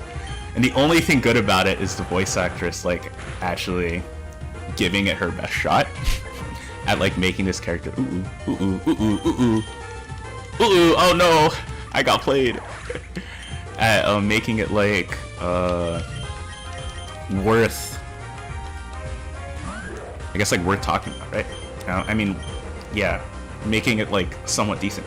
But what Joyce brought up was like, well, the only thing that's happening here, honestly, is that two girls are going on a date, and one of them likes the other one. Like nothing evil is happening. Like they're just dating, and it's like, and it's framed as if it's this like completely evil and sinister thing. And I hadn't actually picked up on that. I mean, my gaydar gets like what, like a C+. It's okay. Slam. Okay. So I was just thinking, dang, now I kind of want to see these two date. So I've been writing just a ton of just Kanokari fanfic. There's been so much fanfic. Not explicit fanfic, just like an actual story where the characters like matter and shit, and mommy just isn't evil for no reason, but she like, oh, I love this song. I'd almost forgotten about it. That's cool. But yeah, just like fanfic where like she just kind of like exists, and she has like reasons for acting the way she does, other than just the person who wrote my character hates women, right? You know, I don't know. If I think it's good enough, maybe I might release it with a meme title. I wrote a script for a video talking about this exact thing, but I'm not really sure I have. Not really sure I have the time right now, because I definitely want to finish. This is where I'm gonna regret removing my ground type stab. Okay, I definitely want to finish my other stuff first. So I guess that's it on that front.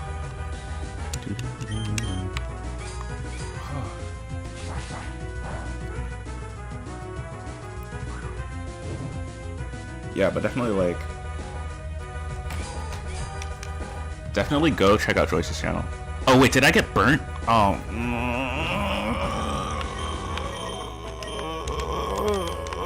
No. Okay, I'll go out and heal the burn because I can't have the Garchomp burn. I forgot. I think this is like a Gen 4 song, right? But I forgot which game. I forgot where it's from in the Pokemon games.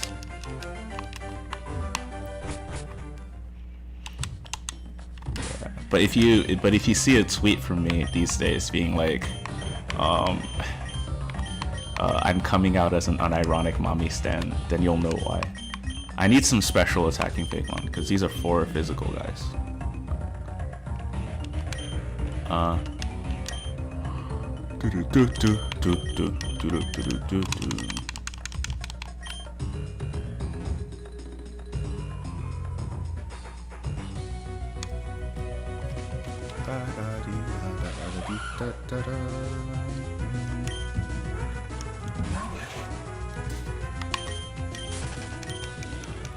already talked about the minimum wage earlier. So there's like 3 different ways I can go. Perhaps I'll go up here first and see what happens. Oh, okay, so you were gonna fight me. Okay, then why'd you come? My school said it was too dangerous. Okay.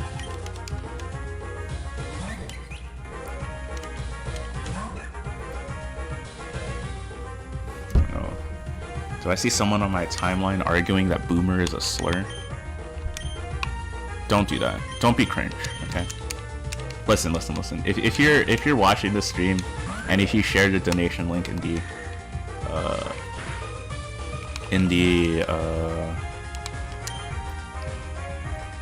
the description, then you are by definition base as fuck. Okay.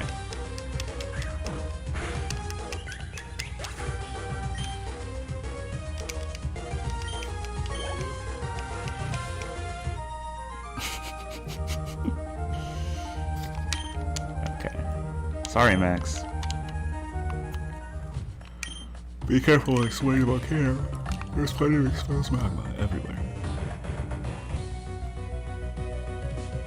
This is a cool tile map too. The Brits have just... Oh, uh-oh. That's... I forgot how fast Swoobat is.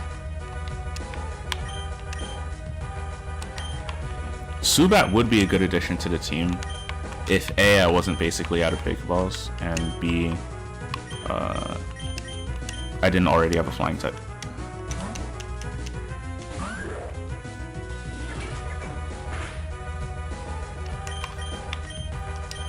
So we will Metal Claw.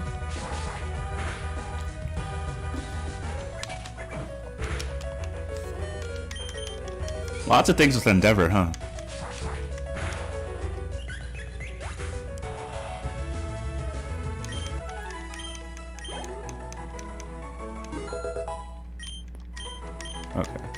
Bounce. Ooh. Maru's getting some pretty good moves. Okay.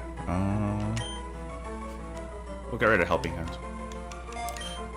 You know, Helping Hand is actually a better move than people realize. It is integral for double battles. But unfortunately, most battles in most Pokemon games are single. So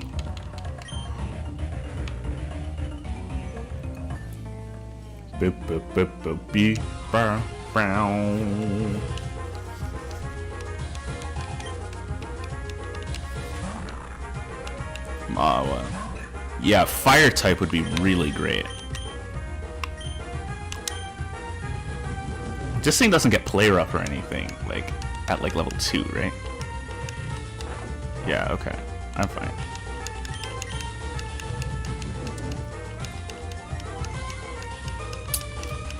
Oh, it gets fairy wind though. That shouldn't do that much, right? Okay, that maybe did more than I'd like.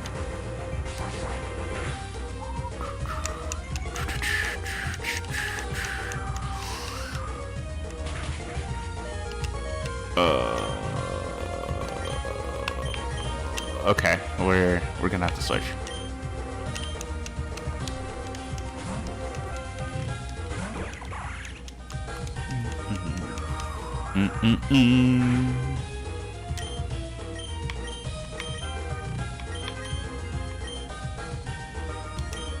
Yeah, fire types absolutely needed. Okay, I guess then I'll catch like a Slugma, right?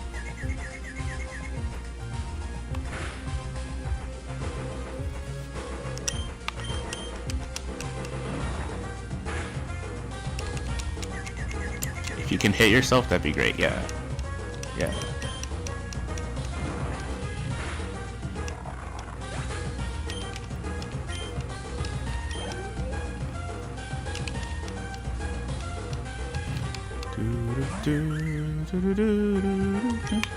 Absolutely surprised that this thing isn't aggressive.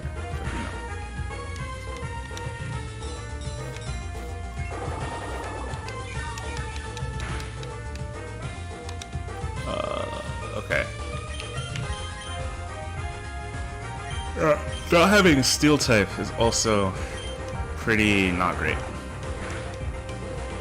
Like not having a fairy resist. Because now I can't switch into draining kiss. But if I did have... okay, I mean, I'll try and switch into Gabite and see what happens. Okay.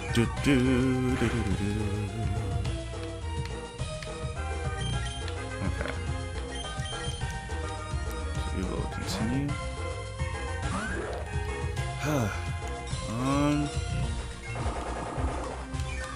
I don't know.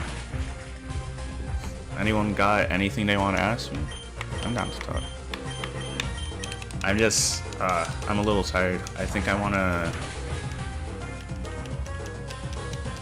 I'll try... The goal is to go for like another hour and a half. Damn, this is a bad idea. I absolutely cannot beat this thing. Yeah, the goal is to try and go for another hour and a half. Okay, you had Magical Leaf, and you're not using it. But if I'm really feeling tired before then, I'll just kind of call it. It's been really encouraging, though, to see all the people who have, like, shared and donated and stuff. That's really awesome. Obviously, just, like, because of, like, time restrictions and stuff, I can't really do... I mean, gaming streams, not really, not even, let alone, like, solidarity streams like this one. But, since this fundraiser ends in, like, a couple of days, I promised myself I'd, like, take a weekend, just kind of devote some time to spraying the link around. Damn. Imagine getting your ass beat by Comfy. That's me right now. I'm the guy. Oh. Yeah. Oh, wow. So I gotta get all the way to the top of the mountain. Hopefully we can find out what Jax is up to before we leave, huh?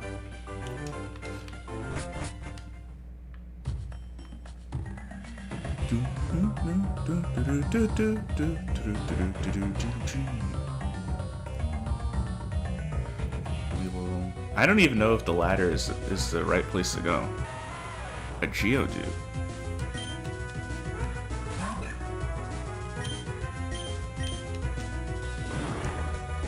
Don't you rock smash your Geodudes? Isn't that the whole point?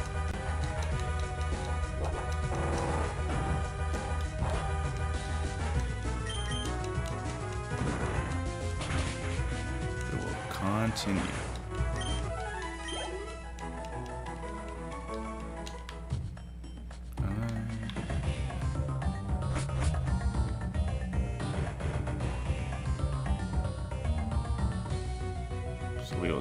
go through here. And no more. Okay, I'll try and catch her normal.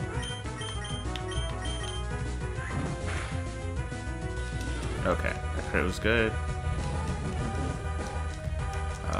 Let's try and find, I think, Metal Claw. Shouldn't do that much damage yet. Amnesia. Because like a camera up is like a bulky kind of special attacker. It is like another ground type. So perhaps my cargo would be a little bit better. But I will take what I can get, especially if the nature is pretty good. Yeah. So we'll try and use our last fake ball on this and hope it works. If not, you know, whatever.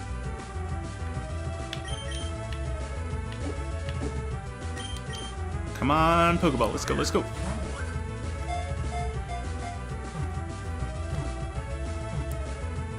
Yeah.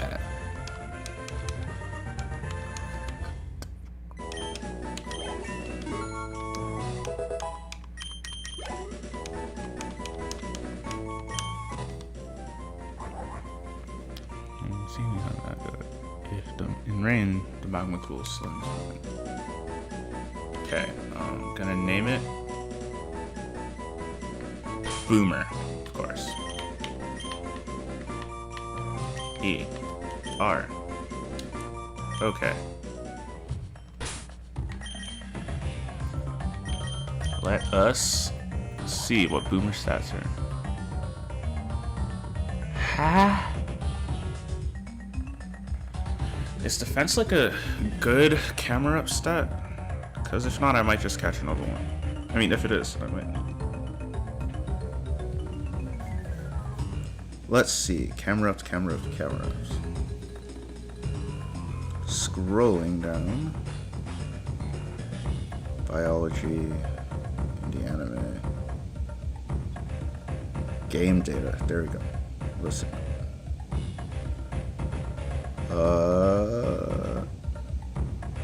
It has lower defense than it has special defense, but its defense and special defense are not really that great. It's got like 100 attack, 105 special attack, so okay.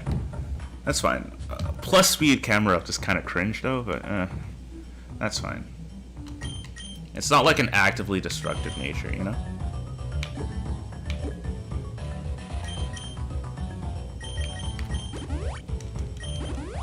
Okay.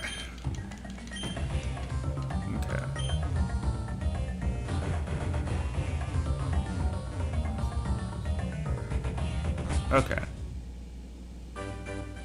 Okay, so this just... Ooh, a rare candy. Nice. My rare candy policy is usually to just... use it on the weakest Pokemon, so... Mararu gets to level 16.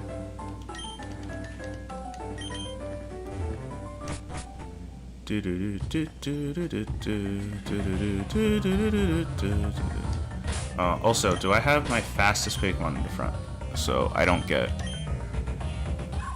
bopped by a bunch of wild Pokemon. 34, 54, 41, 12, 23. Okay. So I'll move Chomp to the front.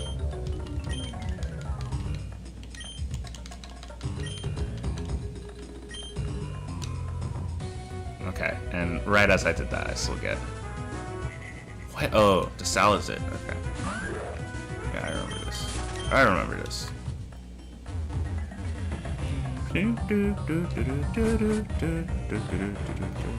What? Oh, it's a Zygarde piece. Okay.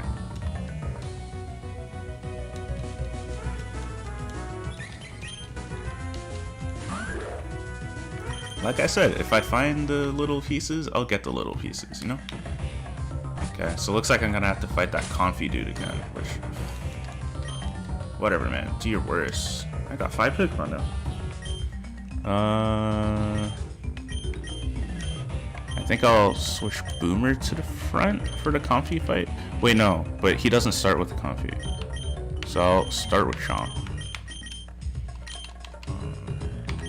What's this thing holding? Is it like a charcoal or something cool like that? Frostberry. Okay.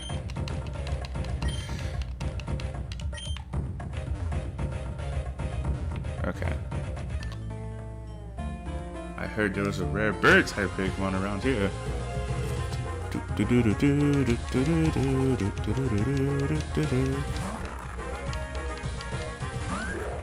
Okay. Oh, right, but...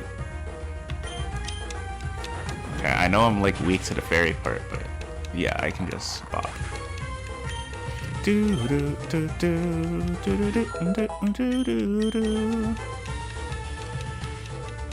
It's a pretty catchy song, especially when you've been listening to it for the past 4 hours and 13 minutes.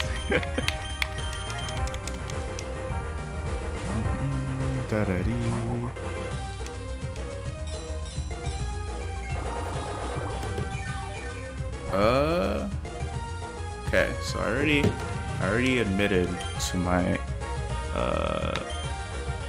mommy x Chizuru fan fiction writing. As cursed as it is. What else do I want to admit to in the waning hours of this incredible, impeccable, amazingly planned, definitely not last minute solidarity stream?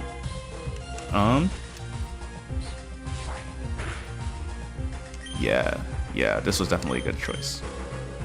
I kind of hurt my wrist the other day because I was like in bed, like on scrolling furiously on my phone, and I had like my wrist in like a weird position, and I was like that for like 2 hours instead of going to sleep. Are you serious? So now, so I can't really move my wrist. Man, I am playing this with the controller, so I guess it's not that bad. However,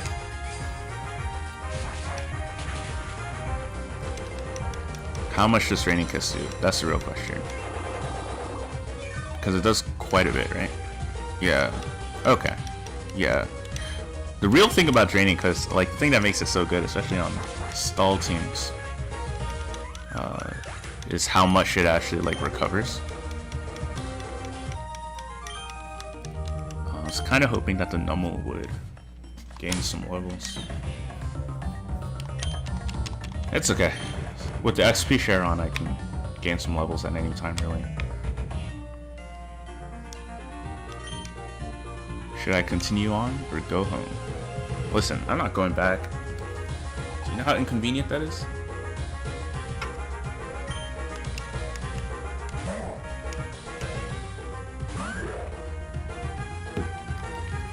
You're having trouble getting video over this.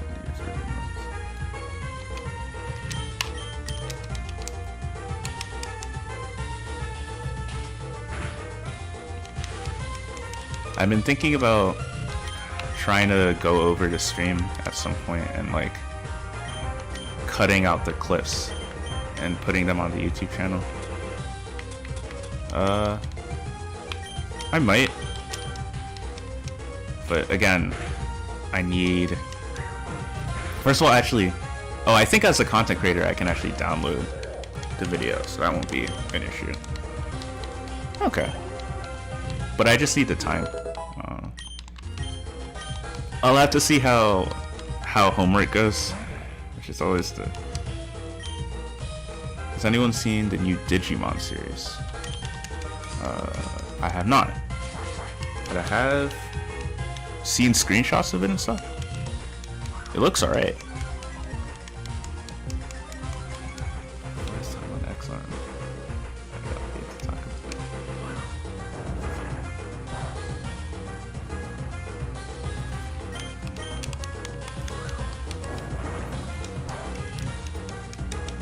I see the anti-fem writers talking about Axorn.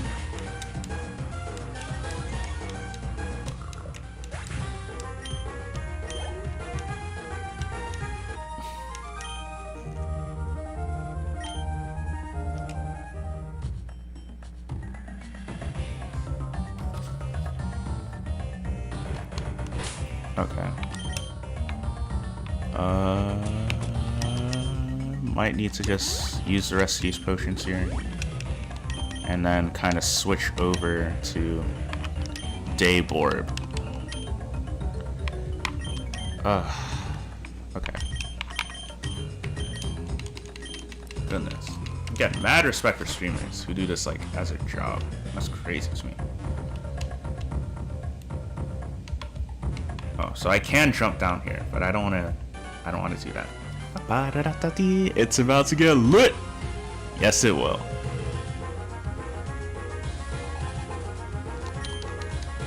Litly. Oh. I guess it was about to get lit. Random buyer person. Ooh, it's 2-hit KO. That's cool.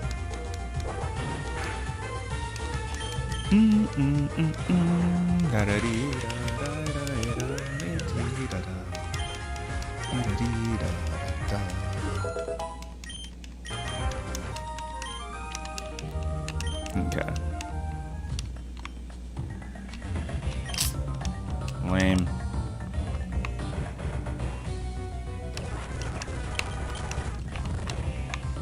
What? Are you serious right now? Okay. Let me out of the vault. Let me out of the vault. Let me out of the volcano. I just want to see what Jax is doing.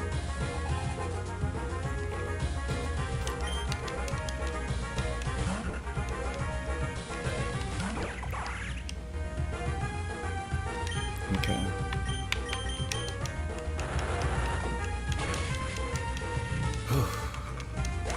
It's 4:41.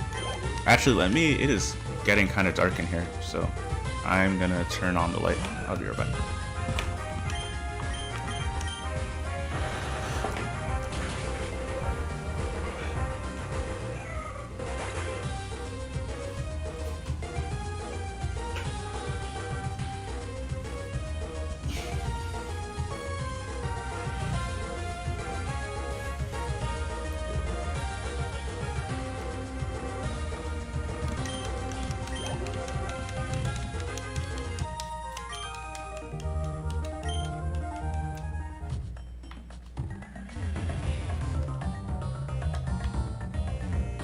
Trainer tips. One time, yeah, I have to read all these trainer signs, right, to get the literacy achievement or whatever.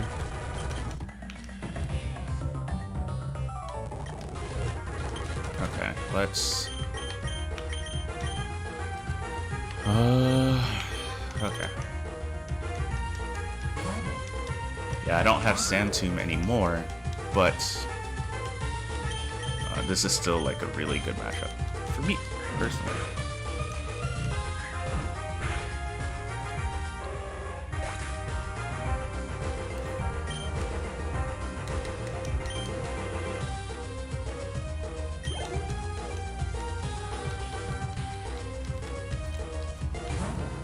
Magnemite.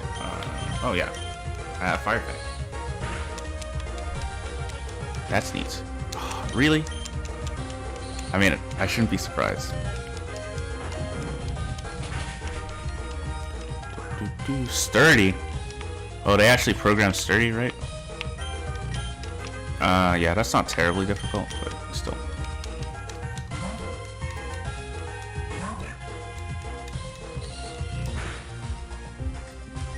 Sonic Boom is surprisingly effective in the early game. Just 20 HP is a lot. And so is Seismic Toss. Like, even competitive Seismic Toss is like quite useful. Okay. The Raging Inferno, a world on fire. Sacrolblone. Heed my call, Moltres. Why didn't they do Articuno? They did Articuno Uno. Didn't they do Zapdos since the second? Okay, so they got the Moltres. Let's move out. I'm not really... Stop right there, Shadow. Really, Smolter? Really, you have a... Is that a Starly? A Staravia? Gosh, I won't be able to do that. It's too vital to our plans. And besides, I wouldn't belittle myself as to listen to the likes of you. I'm not letting you leave until that Pokemon is free. Prepare for battle. Alright then, I'll indulge in your little request. But no, when you lose, I'll have my Pokemon obliterate you. Go and say, wait! Wait? Ivory, you don't have to fight this trainer right now. We have a tight schedule to keep. Get going, I'll hold him at bay while you escape. Let's go, Shadow Warriors. Woo. Okay. Drat, they escaped with Moltres. Wait. Wait, how's that work? I mean, you have like a weapon, right? Like at your side. Can't you just like if you get pushed, can't you just be like, okay? I was a little embarrassed to say. I'm not sure. Why don't you and I team up? I'm having a little more difficulty. Yeah, sure. Sup, Jax? You lead and I'll follow. I'll make sure to keep both of us healed too. The first 3 viable Pokemon will be selected for battle. Okay. Yeah, that's pretty typical.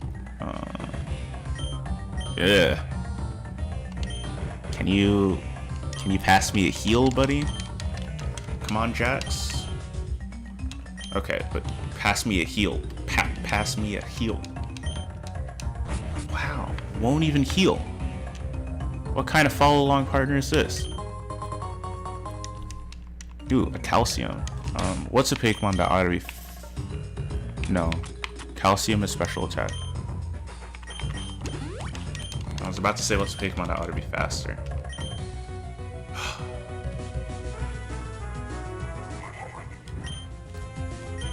That's kind of an atrocious back spray, I'll be honest.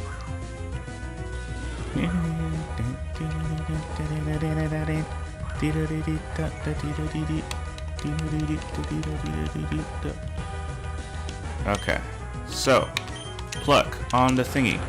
Boom. Aerialist, cool. And this is, I was trying to implement this feature in Pokemon Emerald, like the double battle things, and I got super close to it. My only issue is that, so like the back sprite, I can't get the back sprite to like work. Because apparently, so essentially, how Pokemon Emerald handles these is that, okay, so I'm gonna battle this guy. So how Pokemon Emerald handles these is that like there's only one battle in the main game where you have a double battle with a partner, right? And that one game and that one battle is you and Steven versus Maxie from Team Team Magma, and I think Tabitha, the Magma admin, right? And so what the code says is if it's that specific battle, then use like the proper like trainer back sprites to throw. But if it's any other one, so apparently what happened in the Battle Frontier is that there are also some tag battles, right?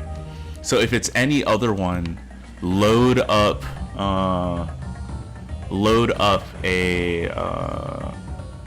the front sprites that are trainers, but load them from a table of all the Battle Frontier trainers that exist, right?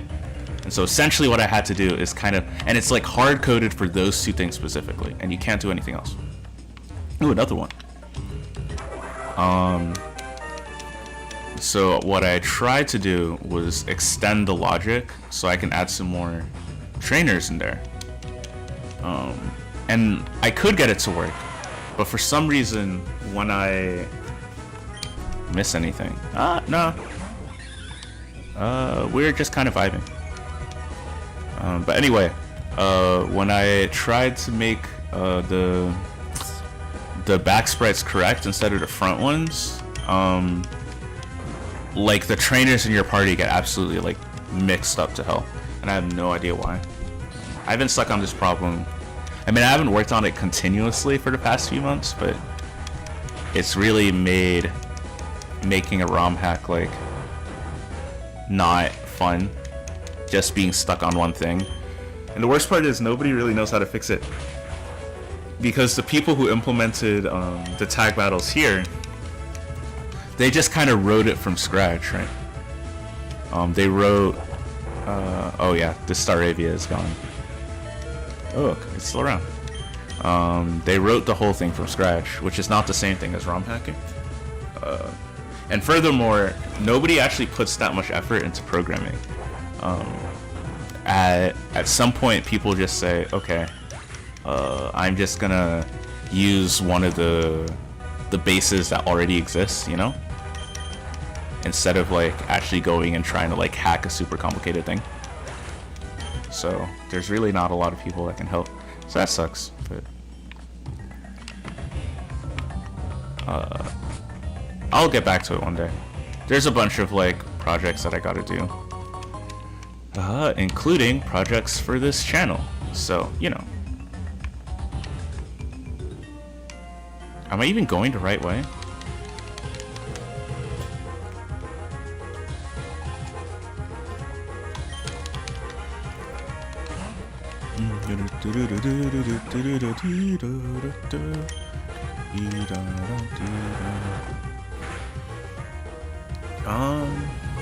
Yeah. I kind of wanna get to the end of this, quest at least.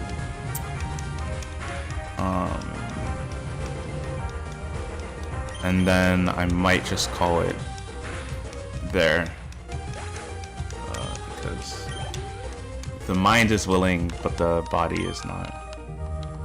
The guy becomes a baby. What was horny baby?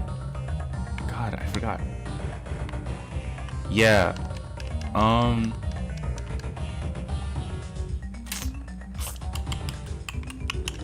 I forgot. If you go back far enough on my Twitter, you can find the thread for it.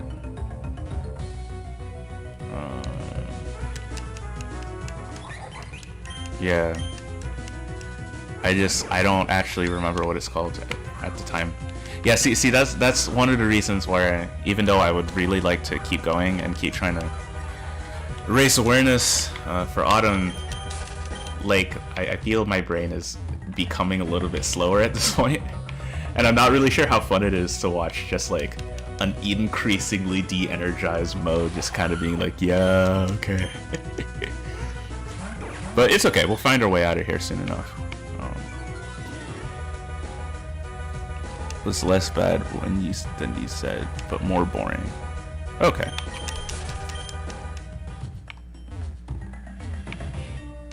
Okay.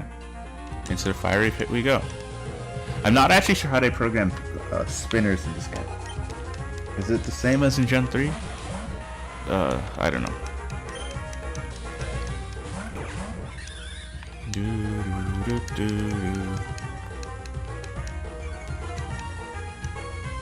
So we will try and beat this as soon as possible. Pluck is just a really good move right now. And having Rock Smash on a flying type is actually really handy.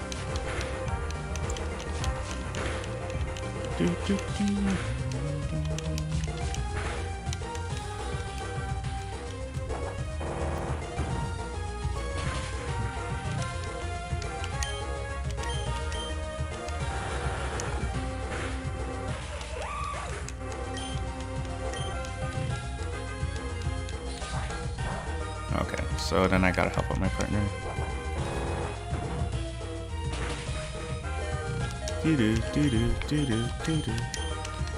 Okay, so we'll beat this. I think the exit should be soon.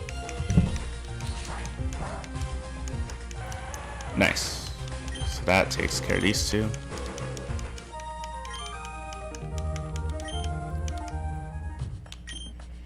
I'm gonna stay rooted in this spot for all of eternity.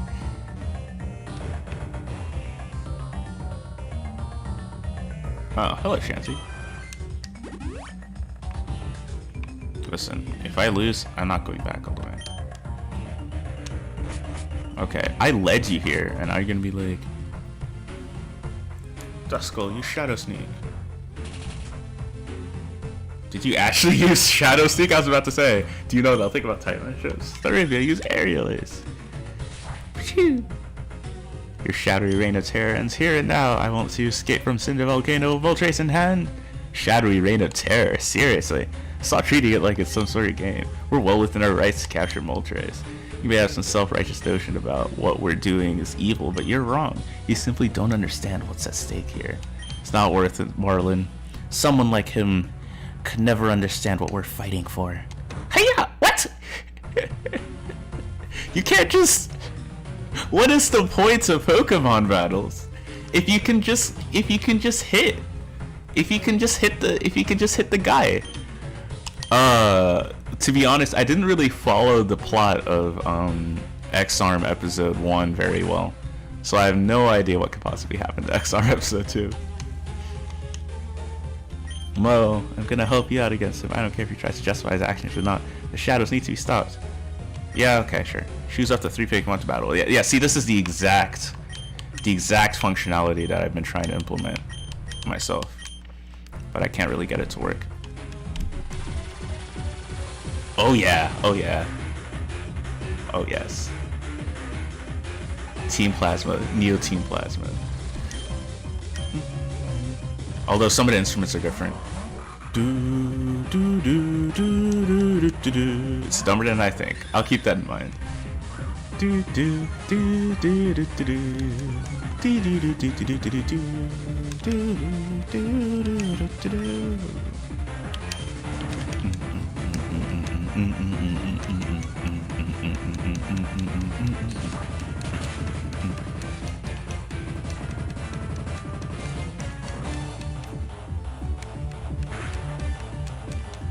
I'm just gonna try and buff myself up, because even though this is going to be a very strong and powerful special attacking Lucario, for now it only has physical moves, and so I need to buff myself up before I have any, before I really have like a, before I can really actually do any damage to any of these guys. So that's +2 attack and +2 special attack. And then we'll charge beam. Okay. I'll use Metal Claw on the Duskull.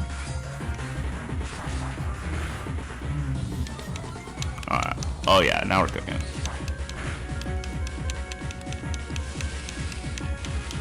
Uh-oh. Oh, good thing that didn't kill. I mean, Duskull has like really low special attack, so.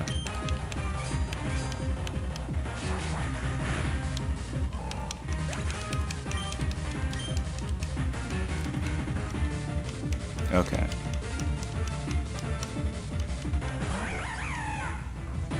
Huh?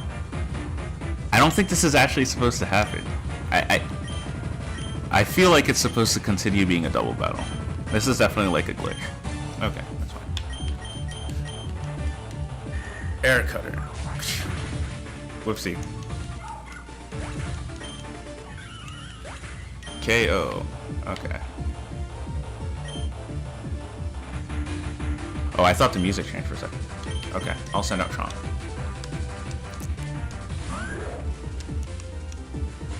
Magnemite.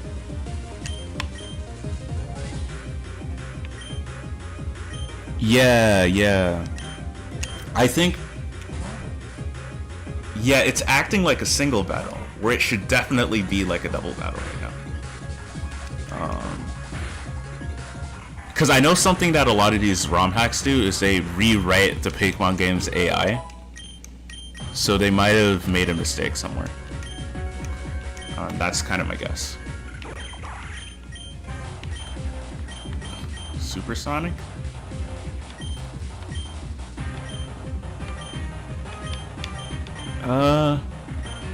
Do I need a normal stab move? It doesn't really seem worth it. Like, it honestly doesn't seem worth it right now.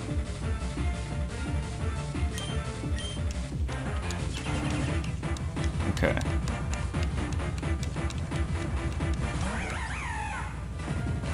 So I'm just gonna use dual shop again, which just says, got a nice can of sparkling water. Just gonna open that up. Nice.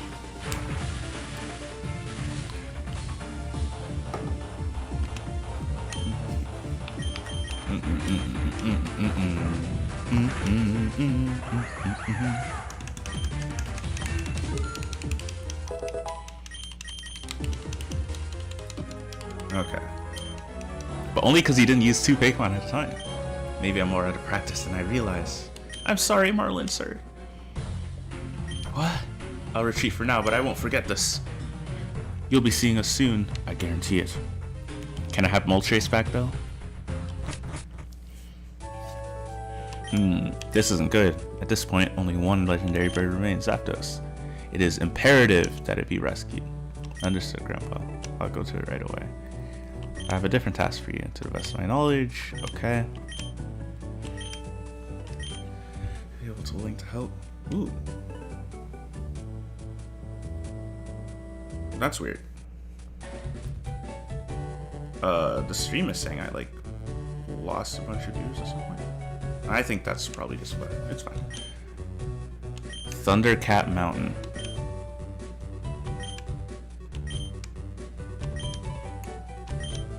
Okay. Okay. Okay, yeah. And it looks like the stream issue is resolved.